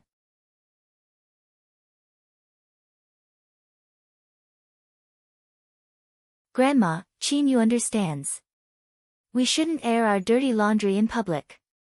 The socialite wanted to say more, but she was worried that going too far was as bad as falling short, so she bid farewell to the old madam and left obediently. After the socialite left, the old madam recovered her calm countenance. Old Zhong, go get someone to investigate. She knew her grandson wasn't someone who was reckless, so she didn't ask about Yuan's identity and past, even when she knew her family background differed drastically from Si Yihan's. She didn't mind, as long as her grandson fancied this girl, this weary, old body would go all out to support his decision. But on the premise that this woman was true towards Audiobook.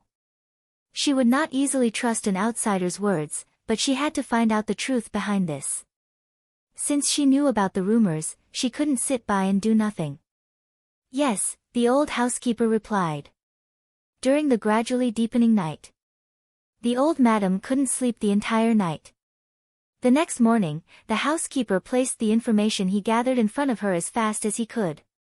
Old madam, I already sent people to check. Once a person comes in contact with the kind of drug Miss Qin Yu stated in her report, he or she would be addicted for life. Miss Yi has been living in Jean Garden these 2 years. According to the private doctors in Jean Garden, they did a full body checkup on Miss Yi and everything was normal. There was no sign of that drug in her body, so it was most likely a rumor. The old madam's expression relaxed slightly and she indicated for him to continue. Thus, housekeeper Zhong continued, as for her promiscuity, it's completely baseless. Miss Ye's social circle is very pure, it's just that. Just that what? Just that it was true that Miss Yi had a fiancé before she met Ninth Master, but we can't exactly say that Miss Yi betrayed Ninth Master since she didn't choose to be with Ninth Master willingly. The old madam was clearly surprised by this result. After all, there wasn't a woman who didn't like her grandson. Then why did she and Audiobook look so loving before? People have emotions after all. Maybe they developed feelings for one another after being together for some time. Housekeeper Zhong considered his words carefully before answering. The old madam took a deep breath. The space between her brows was filled with weariness. I don't have any expectations of her and I don't care how they met. Since they're together now, I only wish for her to be true towards Audiobook. Housekeeper Zhong consoled her. Ever since Ninth Young Master fell in love, he did change for the better and Miss Yi doesn't seem like a treacherous sort of person. Today, I even heard from Assistant Su Yi that Miss Yi especially rushed down to the company to urge Ninth Young Master to have his meal. You know that ninth young master doesn't care about anything else once he starts working, but that Miss Yi had her way with him and insisted that ninth young master eat his meal even if she had to feed him. She even accompanied ninth master for a short time on the road. The children can take care of themselves. Ninth young master is blessed by the ancestors, old madam, so you don't have to worry too much. The old madam relaxed slightly and sighed. I hope so. During the week, Yi Wanwan had been closely monitoring Si Yihan's whereabouts and movements, watching Si Yihan's diet and sleep. Time flew by and Si Yihan would be going overseas the next day. The past few days, she hadn't found a suitable time or reason to stop him. She thought about it carefully. Si Yihan could have given in to her over unimportant matters, but with such a big issue like this, he would never allow her to mess it up. Pillow talk and beauty traps couldn't possibly work, so she was probably only left with the ruse of inflicting an injury on herself to trick the enemy. Yi Wanwan was exasperated. She didn't have a choice, so she could only grit her teeth, drag out the trays of ice that she prepared in the freezer and poured them all into the bathtub. Liked it? Take a second to support novels on Patreon.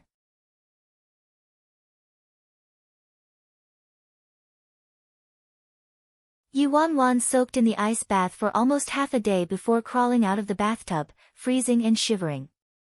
She had never gone through such torture ever since being reborn. She really risked such high stakes by playing with her health. After returning to the living room, Yi Wanwan packed everything she prepared the past few days and stuffed it all into a huge piece of luggage. Then she brought it along and returned to Jean Garden. When she flagged a taxi to head to Jean Garden, it was already late at night. Yi Wanwan passed the luggage in her hand to the servant to bring upstairs, then casually asked, "Is ninth master back yet?" "Miss Wanwan, he isn't," the servant replied. When Yi Wanwan heard that, she creased her brows tightly. For this project, Si Yihan had been working non-stop for almost 3 whole years, and lately, since this was a critical period, he worked overtime every day and couldn't get even 3 hours of sleep. And this was even with Yi Wanwan monitoring him closely, forcing him to take a nap whenever she saw an opportunity. She knew the state of his body very well. She knew very well that if he continued on this way, his health would decline dramatically, yet she didn't have any ideas on how to stop him. Yi Wanwan laid in bed and waited until dawn, but Si Yihan still hadn't returned. When she woke up, it was already the morning of the next day. There were remnants of a familiar, cold aura next to her. Seeing the bright sky outside, Yi Wanwan sobered up instantly, got up and bolted down the stairs. She saw a couple of cars parked at the entrance from afar. One of the people standing nearby was Si Yihan's main driver, while the others were his bodyguards. Si Yihan was discussing some matters to his servant at Jean Garden, and when he was done, he walked towards the gate. Su Yi jogged in front and opened the door of the back seat. Lu Ying and the others were also preparing to get into the car. Seeing that Si Yihan was about to leave, Yi Wanwan's eyes constricted immediately and she dashed over as fast as she could.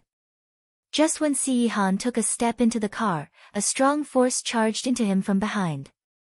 In the next second, he was hugged tightly at the waist by a bundle of sweet-smelling softness. Si Yihan was startled for a second, then he turned around.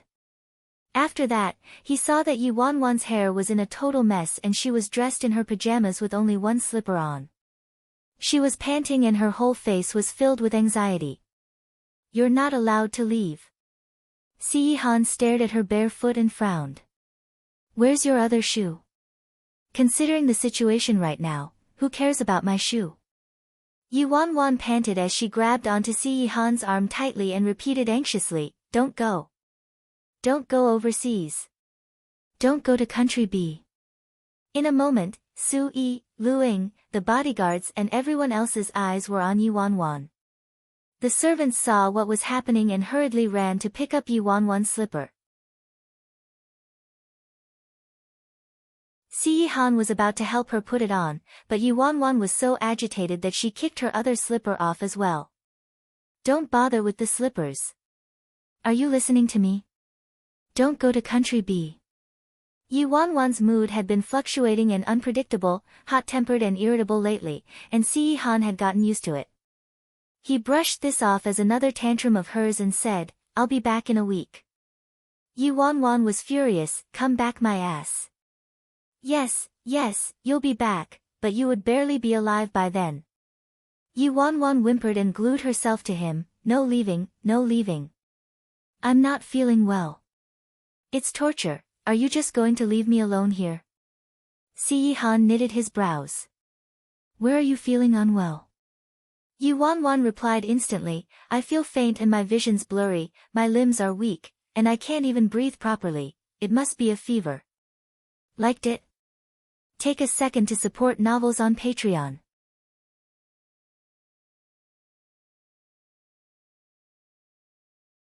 When Han heard her, he extended his large palm and placed it on her forehead.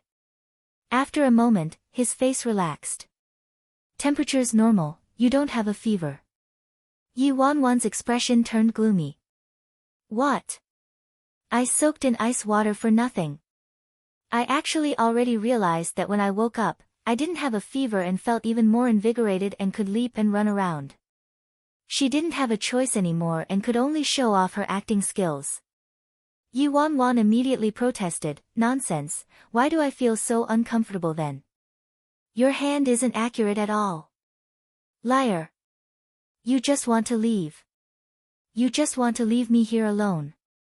To be safe, Han took a look at her, held her wrist up and placed his fingers on it. Yuan looked at Han's actions and was stunned, completely dumbstruck, damn, since when did he learn how to take somebody's pulse? Yuan swiftly withdrew her hand, but Han had already roughly taken her pulse and knew she was fine. He said with a slight annoyance, no messing around. Great White's in the backyard, go play with it. Oh, Great White. Great White's back. And he's in the backyard? Yuan forced herself to resist this huge temptation and gritted her teeth, then she clung to Han's waist, unwilling to let go. I don't want to. I don't want to. I don't want Great White. I want you. I want you to accompany me. Han was a little surprised and his heart inexplicably softened. Did you have a nightmare? Yuan's little head buried in his chest as she nodded repeatedly. I had a nightmare. I had a very, very scary nightmare. I dreamed that you were in danger during your trip to Country B, so can you not go? Han caressed her hair. It's always the other way around in dreams. Yuan exclaimed anxiously, but it was very real. I remember every image and every detail very carefully.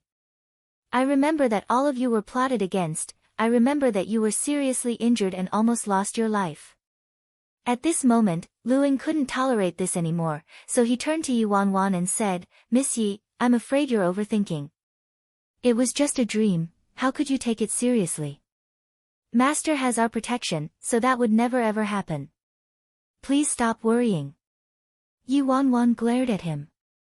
I know you guys are strong, but can you guarantee that there's no one out there stronger than all of you? How can you guarantee that there won't be any sudden attacks? Luing perceived her words as trying to twist words and force logic on him. His eyes overflowed with hatred. He turned to Han and reminded him respectfully, Master, we don't have much time left. Yuan panicked, so she stared at Han and said, if you dare to leave, I'll go to the cellar immediately and drink all the alcohol. I'll hit on all the guys and girls in Imperial City once. When you're back, you'll have a whole prairie of Siberia in your house. Han, Yuan tiptoed and kissed his chin, then pulled him towards the house. Don't leave, stay with me. After speaking, she got closer to his ear and whispered in a volume only Han could hear, don't go, alright, let's go back into the house, we'll do some happy things. Han's deep eyes immediately turned gloomy. He pinched his brows and stared at a certain little girl ruffling feathers and courting death. We'll delay leaving for half an hour. Finally, Han relented. With that said, he carried the barefoot Yuan and walked towards the house. Yuan whined, unsatisfied. Huh? Only half an hour? Isn't that a little too short? Han, shut up. Liked it? Take a second to support novels on Patreon.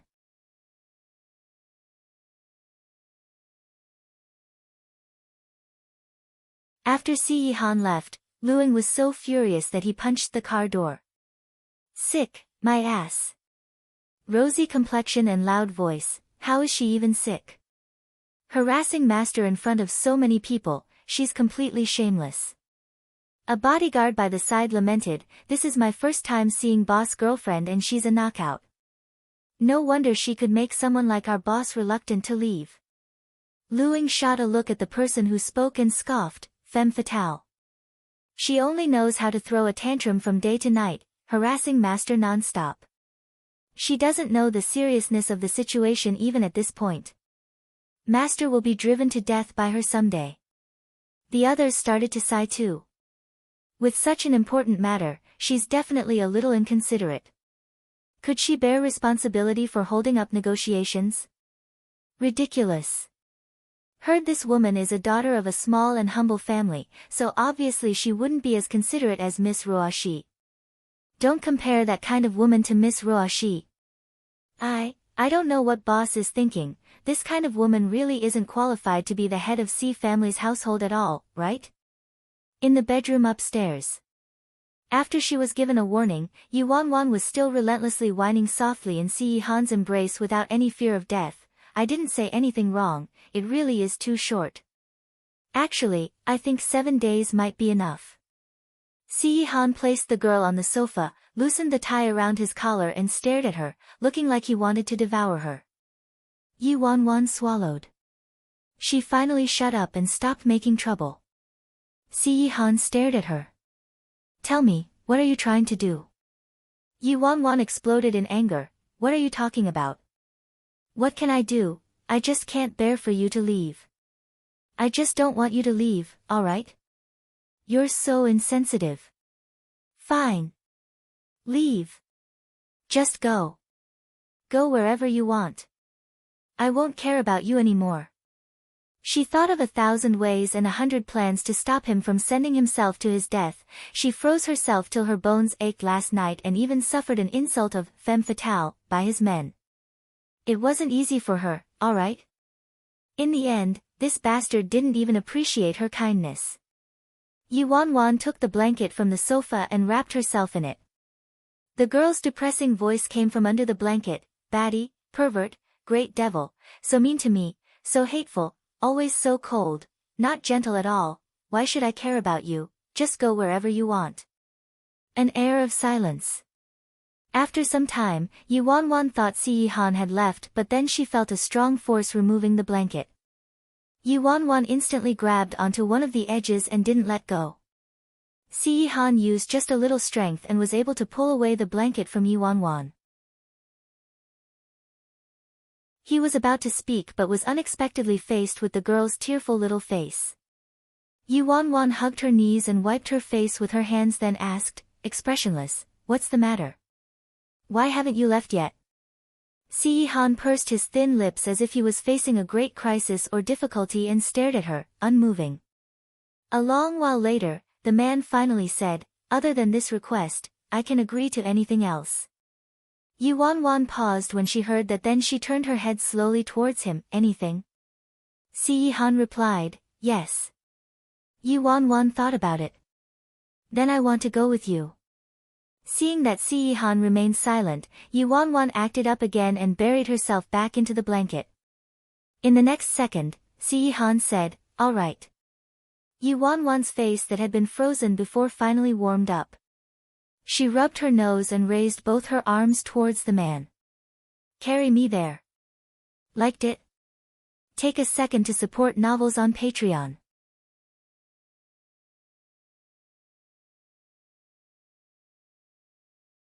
Si Yihan turned to the girl who had both her arms raised towards him, and in the end, he obediently walked over, picked her up and placed her on the bed. Yu Wanwan swiftly changed into her clothes, packed her luggage and dragged it to the wall. Meanwhile, downstairs, what did you say? That woman's coming along with us. Upon hearing what Su Yi said, Lu Ying's face was filled with disbelief. Didn't expect that this woman would come along on this trip to harass master when she couldn't stop him, she's totally outrageous. Su Yi coughed lightly. Cough, yes, for the sake of convenience. We probably need to get a few female bodyguards. Lu Ying was enraged. This is absurd. It's such an important matter, what are we bringing a hindrance of a woman for? Su Yi sighed. Don't talk so badly about her. Do you want to be scolded again? Ninth Master made up his mind, so no matter how much you dislike her, she's still the one Ninth Master's chosen. If it wasn't for the fact that she's the one Ninth Master's chosen, do you think I would have tolerated this up till now? Lu Ying's face was filled with rage while Yuanwan happily hooked arms with the master and walked out of the house with a fresh outfit. There were also 2 bodyguards by the side, dragging her luggage for her. Yuanwan had a little pink carry-on, a larger piece of luggage and an extremely large black luggage that was approximately 30 inches large that she brought over from her apartment the night before. After bringing the pieces of luggage down, everyone raised their brows at Yuanwan's various pieces of luggage, especially that shockingly huge one. She brought so many things. Is this big missy going on a holiday? Yuanwan couldn't care less about the looks from those people and warned, without a change in her expression, everything here includes my precious clothes and makeup, they have to be protected well, so don't lose them. Especially the black one. Yes, miss. The bodyguards coughed lightly. Lu Ying jogged up to them and turned to Si Yihan anxiously. Master, the journey is long and the road conditions are bad. If we bring Missy along, I'm afraid there'll be many delays. What he really meant was that Yuanwan would obstruct them. Yuanwan hugged Si Yihan's arm, pursed her lips and gave a sidelong glance at Lu Ying. I have my boyfriend to take care of me. Don't you think you're worrying a little too much, huh? Lu Ying was exasperated. Master's going on an important business meeting this time. If you really care about Master, you shouldn't be giving him trouble now. Before he could finish, Si Yihan shot him an icy glare. Lu Ying. Having received his master's warning, Lu Ying clenched his fists tightly and didn't make a sound. Seeing that Si Yihan was standing by her side, Yuanwan raised her head. She thought Lu Ying hadn't been triggered enough, so she kissed Si Yihan on both cheeks. As long as Lu Ying was angry, she'd be happy. As expected, once Lu Ying saw her shameless act, he immediately became even angrier. Yuanwan smiled wryly, curled her lips and glanced at Lu Ying before saying faintly, I think you should just be worried about yourself. I have nothing to do, so I'll read your fortune. You'll meet a bloody calamity on your first day in country B, TSK, you'd better be careful. In her previous life, this incident involving Si Yihan getting robbed was a huge deal. After Si Yihan and the others returned, Yuanwan learned about everything that happened, including all the details, from their conversations. From her memory, she recalled that Lu Ying got into a fight with someone on the first day they arrived in country B for some reason, he even ended up breaking his head. You. Lu Ying perceived this as Yuanwan cursing him, he got so mad that his lungs nearly exploded. Liked it? Take a second to support novels on Patreon.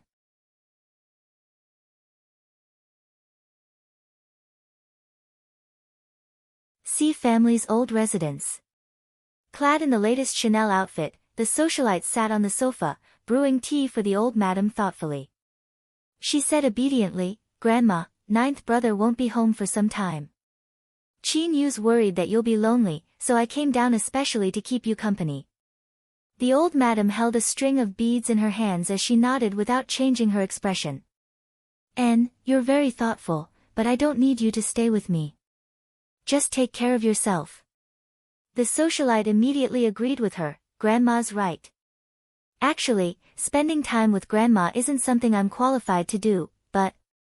The socialite paused purposefully, took a look at the old madam then continued, I heard that, the woman with ninth brother went on a trip together with him. Since ninth brother isn't around, Roashi Jia has to deal with all the work at the company by herself. She's up to her ears in work, so I especially made this trip to see you. I hope Grandma doesn't mind. When the old madam heard that, the hand that was rotating the beads stopped. Did you say that Wan followed little ninth to country B? That's right, didn't you know already, Grandma? Gosh, I have such a big mouth. The socialite looked like she just realized she revealed too much. Why did Wan follow little ninth? The old madam asked. This. Seeing that the old madam was probing, the socialite replied, looking like she was put in a difficult position, probably because Miss Yi and ninth brother have a great relationship and she couldn't bear to leave him. I heard she made a scene for a very long time and said she wasn't feeling well. After that, she said she had a nightmare and dreamed that ninth brother would be in danger during this trip and wouldn't let him go no matter what. Ninth brother didn't have a choice, so he brought her along. When the old madam heard that, her calm face turned unnoticeably gloomy. Especially when she heard ninth brother would be in danger during this trip. The elderly usually found these sayings a taboo. Even if they were said casually, they still made her somewhat uncomfortable. How could she say something like that just to force little ninth to stay and keep her company? The old madam shut her eyes and sighed deeply in her heart. After all, she's still young and isn't very mature. Everyone knew little ninth was in a very respectable and honorable position, yet they didn't know how much hardship he had to endure in order to reach that position. Even till today, everything seemed peaceful on the surface. How much danger was hidden outside and within the Sea family? How many people were watching him? Those people would pounce and bite him the moment he made the slightest mistake. If he didn't want to be put to death, he couldn't ever lower his guard at any time. Her grandson had grown up in this environment ever since he was a kid. He never had a chance to indulge in the happiness of children his age. Regardless of that girl's past, her qualifications, or her family background, as long as she could make little ninth happy, the old madam would tolerate everything she did. But right now, she couldn't help but worry about her grandson's future. If little ninth insisted on letting a woman like this become the head of the household, his future would be very difficult. If she was already like this, how long could she remain by little ninth's side? If her family background and qualifications were bad, being smart and virtuous could make up for it, but the madam was afraid that, the potential daughter-in-law whom she was most satisfied with was still Ruashi. She would be at ease in her grave if little ninth had her by his side. Too bad little ninth didn't have any interest in Ruashi. Maybe she should have a good talk with little ninth when he returned. Liked it? Take a second to support novels on Patreon.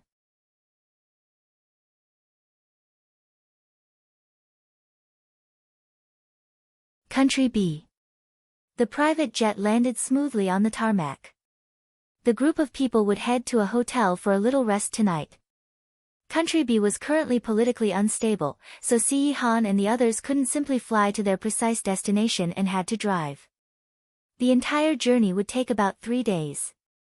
They would be on the road for 3 days and the road conditions to the towns couldn't be guaranteed. Each member of the group was trained and naturally could handle small issues like this, but since they brought Yi Wan along, a delicate, pretty and troublesome woman, it was hard for everyone not to feel dissatisfaction in their hearts.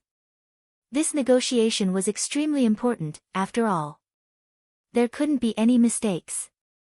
Once they reached the hotel, Si Han went into work mode. Yi Wan leaned against the corner of his desk with her chin propped up in her palm. Work. Work. You only know how to work. Is that stupid laptop better looking than me? Si Han didn't stop typing. He gave a sidelong glance at her, then tilted his head slightly and planted a kiss on her cheek to soothe her. Yi Wan's face darkened. That was done so perfunctorily. Is he trying to make a kitten or puppy leave? Yi Wan stared at him sternly. I want a deep kiss, the kind that's 3 minutes long. Si Han finally stopped what he was doing.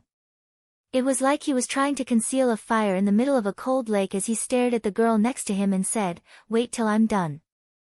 Yi Wan, wait my ass. Yi Wan was simply breaking down. In order to force him to rest a while, she already went all out, but this guy's reply nearly caused her to vomit blood. Why exactly is this guy working so hard? She always thought Si Han acted like something was chasing after him. But what could possibly threaten the great devil? She could no longer live like this. Yi Wan thought that if she stayed any longer, she would die from anger, so she stormed out of the room in a huff. Why is she angry? I wanted to do this to myself, it has nothing to do with her. As she walked to the lobby, Yi Wanwan saw Lu Ying and a group of others. When he saw Yi Wanwan roaming around in the lobby, Lu Ying's face turned completely gloomy. Miss Yi, Country B isn't safe at night. You should remain in the house and not roam around. Otherwise, if something happens to you, we would have to divert our attention to save you. Yi Wanwan was still feeling depressed, so when she heard that, she scoffed instantly. Captain Lu Ying, I'd say the same thing back to you. I told you before, you'll encounter a bloody disaster tonight. You better stay in the house and not walk around. It'll be bad if you delay the negotiations and drag everyone down. Tisk, I'll encounter a bloody disaster. I'm afraid I might have to disappoint you. Lu Ying said mockingly. Several other subordinates standing next to Lu Ying also shook their heads and thought what Yi Wanwan said was hilarious. Cough, Miss Yi, the last time our captain bled was 3 years ago. That's right. With our captain's skills, nobody could get close to him, much less hurt him or make him bleed. What bloody disaster. This is simply ridiculous. Yi Wanwan yawned and looked lazily at all of them. I'm very accurate when it comes to reading fortunes, I can't help it if you guys don't believe me. After Yi Wanwan left, the group of people in the lobby started laughing. Ha ha ha, she actually said our captain would encounter a bloody disaster. This is the funniest joke I've heard this year. Exactly, exactly. I could laugh at this joke for an entire year. Liked it? Take a second to support novels on Patreon.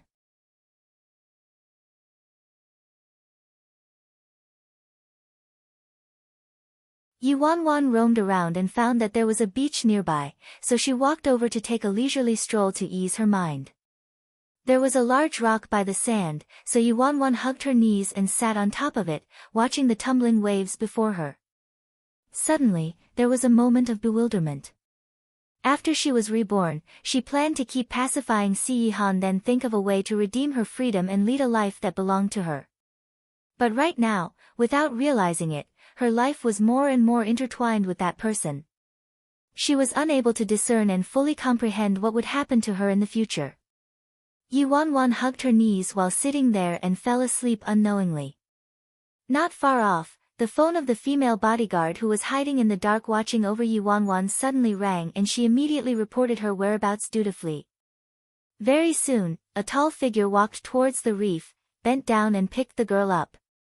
Probably because she sensed a familiar aura, Yi Wanwan snuggled into the man's embrace naturally and mumbled, "Too much, he's too much, does he want me to be a widow?" "I won't," the low, hoarse voice replied.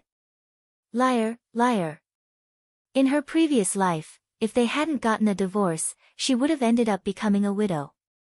The next morning, Yi Wanwan realized that she was in the hotel bed when she woke up. Si Yihan wasn't by her side, he probably went off for a meeting with that group of higher-ups. Yi Wanwan rubbed her temples, changed her clothes and went down to the restaurant for a meal. Enemies are bound to meet. She had just taken a step inside when she saw Lu Ying and his team of bodyguards eating. After the group of tall and bulky bodyguards noticed Yi Wanwan at the entrance, they stopped eating instantly. Each of their eyes turned to Yi Wanwan, the look they gave her was indescribable. When Yi Wanwan saw this, she raised her brows and turned her gaze to Lu Ying subconsciously. Then she saw. Lu Ying sat in front of the dining table. He was dressed in his usual black outfit and his expression was gloomy. His underlings probably knew their captain wasn't in a good mood, so all of them were completely silent. After seeing Yi Wanwan, everyone's gaze turned towards their captain instinctively. After that, Yi Wanwan followed everyone's line of sight and saw that Lu Ying had a white bandage wrapped around his forehead and there was fresh red blood seeping through it. When Yi Wanwan saw that, her depressed mood instantly improved. She strode in and even picked the seat opposite Lu Ying. Yi Wanwan propped her chin on one hand and admired the bandage on Lu Ying's forehead. Am I seeing things?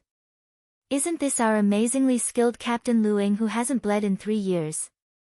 He was actually beaten up and badly bruised. Am I dreaming? Lu Ying's face was darker than the black coffee on the table. He instantly twisted the ladle in his hand in fury. Those bodyguards who were mocking Yuan last night had their heads buried. They kept coughing one after another and felt their faces burning.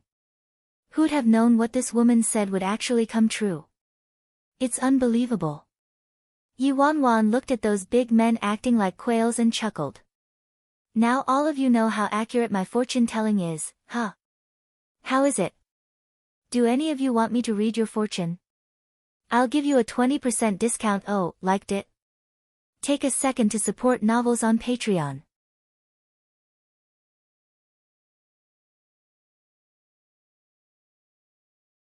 Cough cough, she even wants to read our fortune. Hearing what Yuan said, all of their expressions were like this. Never mind that Yuan was gloating at their misfortune, but she even wanted to delude them with lies. Luing suppressed his boiling rage and said, Miss Yi, please watch what you say. I was just unlucky last night. A skinny young man with a crew cut standing next to Luing was probably a fan of Luing, so when he saw his captain being ridiculed, his face turned slightly ugly. Miss Yi, please don't joke about these things. Yuan was in a good mood and didn't argue with him. She sized him up and asked, What's your name? The youth was stunned, then replied, Song Jing. Ah. Yuan continued looking at him, her expression very subtle. Didn't expect that it would actually be him. Miss Yi, do you have something to say? Song Jing sensed that the way Yuan stared at him gave him goosebumps. Yuan lowered her gaze, laughed, extended her hand and pinched her fingers, then lifted her head and looked at Song Jing. I read your fortune just now. I predict that. Predict what? Song Jing blurted out instinctively. Although the crowd watching the commotion felt that it was beneath their dignity, they still turned to Yuan out of curiosity, wondering what nonsense she had to say. Yuan said faintly, I predict that you'll encounter a calamity in the near future. When everyone heard that, the corners of their lips twitched. A calamity again? Can she come up with something new? Song Jing's expression remained unchanged. What calamity? Yuan stroked her chin and considered her words carefully. It's a romantic calamity. Everyone was dumbfounded and cursed silently. What on earth is a romantic calamity? It's not luck in romance but rather a romantic calamity, and this calamity is extremely dangerous. Yuan acted like it was a very serious matter. Thanks to her super powerful memory, even if it was merely a few words from her previous life, she took note and remembered them clearly. She remembered that a long time after the incident happened, while a couple bodyguards were chatting, they mentioned that there was someone by the name of Song Jing whom a foreign brawny man fancied while they were in Country B and he nearly couldn't protect his chrysanthemum flower. The story was quite explosive. As of now, Lu Ying's incident actually did happen according to her predictions, so the safety of Song Jing's chrysanthemum flower was quite worrying. Yuan cupped her chin and said in a bewitching tone, I have a way to break the curse. Do you need me to give you a hint? 20% discount. Oh. Song Jing's face darkened. No need for that, thanks for your concern, Miss Yi. Yuan showed a worried expression. You really don't need it. It's very dangerous. It could cause you severe pain. Even though the brawny man didn't get what he wanted in the end, it surely caused enormous psychological trauma. You could tell from Luo Chen's behavior just how serious the impact would be on most straight men. Seeing that Song Jing didn't believe her at all, looking at Yuan like she was a fool, she could only sigh regretfully and stop pursuing the matter. She left right after eating.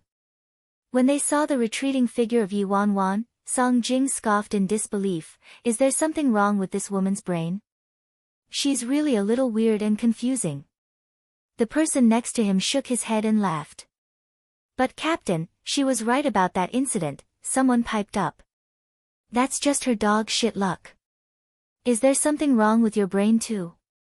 And romantic calamity? That's extremely dangerous. Who knows what the hell she's talking about? Liked it? Take a second to support novels on Patreon.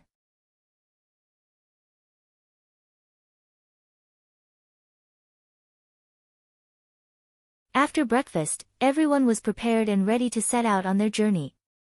2 days had gone by in the blink of an eye. Everything was relatively peaceful and nothing peculiar happened. There were 2 groups of people who came along this time, one in hiding while the other was led by Luing at the front lines. Actually, the preparation this time was already sufficient. Furthermore, considering Si Yihan's great power, who would dare mess with the tiger's head? So Si Yihan's trip this time was just viewed as an ordinary business trip. Nobody thought anything would happen. Except for Yuan. The closer they got to their destination, the harder it was for her to breathe. Surrounded by his guards, nothing should go wrong, but who knew that a certain gang of people would appear?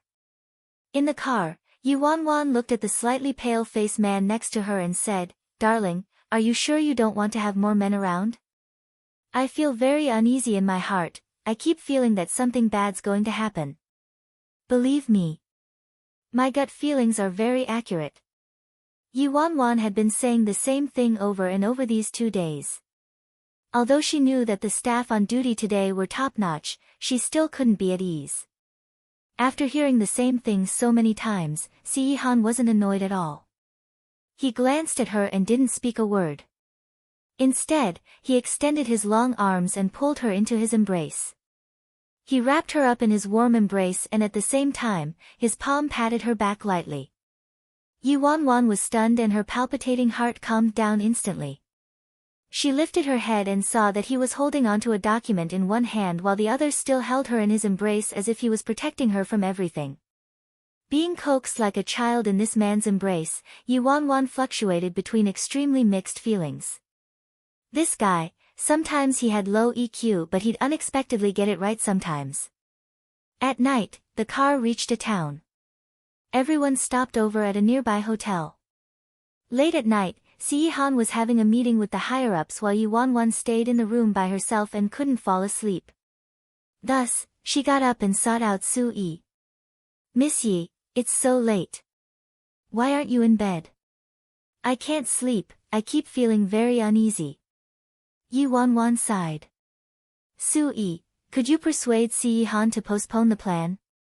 If the enemies were targeting Si Yihan deliberately, they might not be able to avoid the incident even if they postponed negotiations at the last minute. But maybe there would be some changes if they postponed. It was much better than progressing on the same track as her previous life." Su Yi knew Yuan had been pestering his master, saying that something dangerous might happen, so he replied helplessly, "Miss Wan, even you couldn't persuade him. My words would obviously be useless." Su Yi then tried to comfort her, "Miss Wan, maybe you're just too nervous. This trip is extremely safe, there won't be any problems. You should have a good rest or go visit the spa downstairs to ease up your mood. We'll reach our destination by tomorrow night at the latest." Tisk, dangerous? Was this predicted by Miss Yi again? The moment Su Yi said that, Lu Ying's voice came from behind him. Yuan wasn't in a mood to argue with him, so she glared at him coldly. "So what if I did?"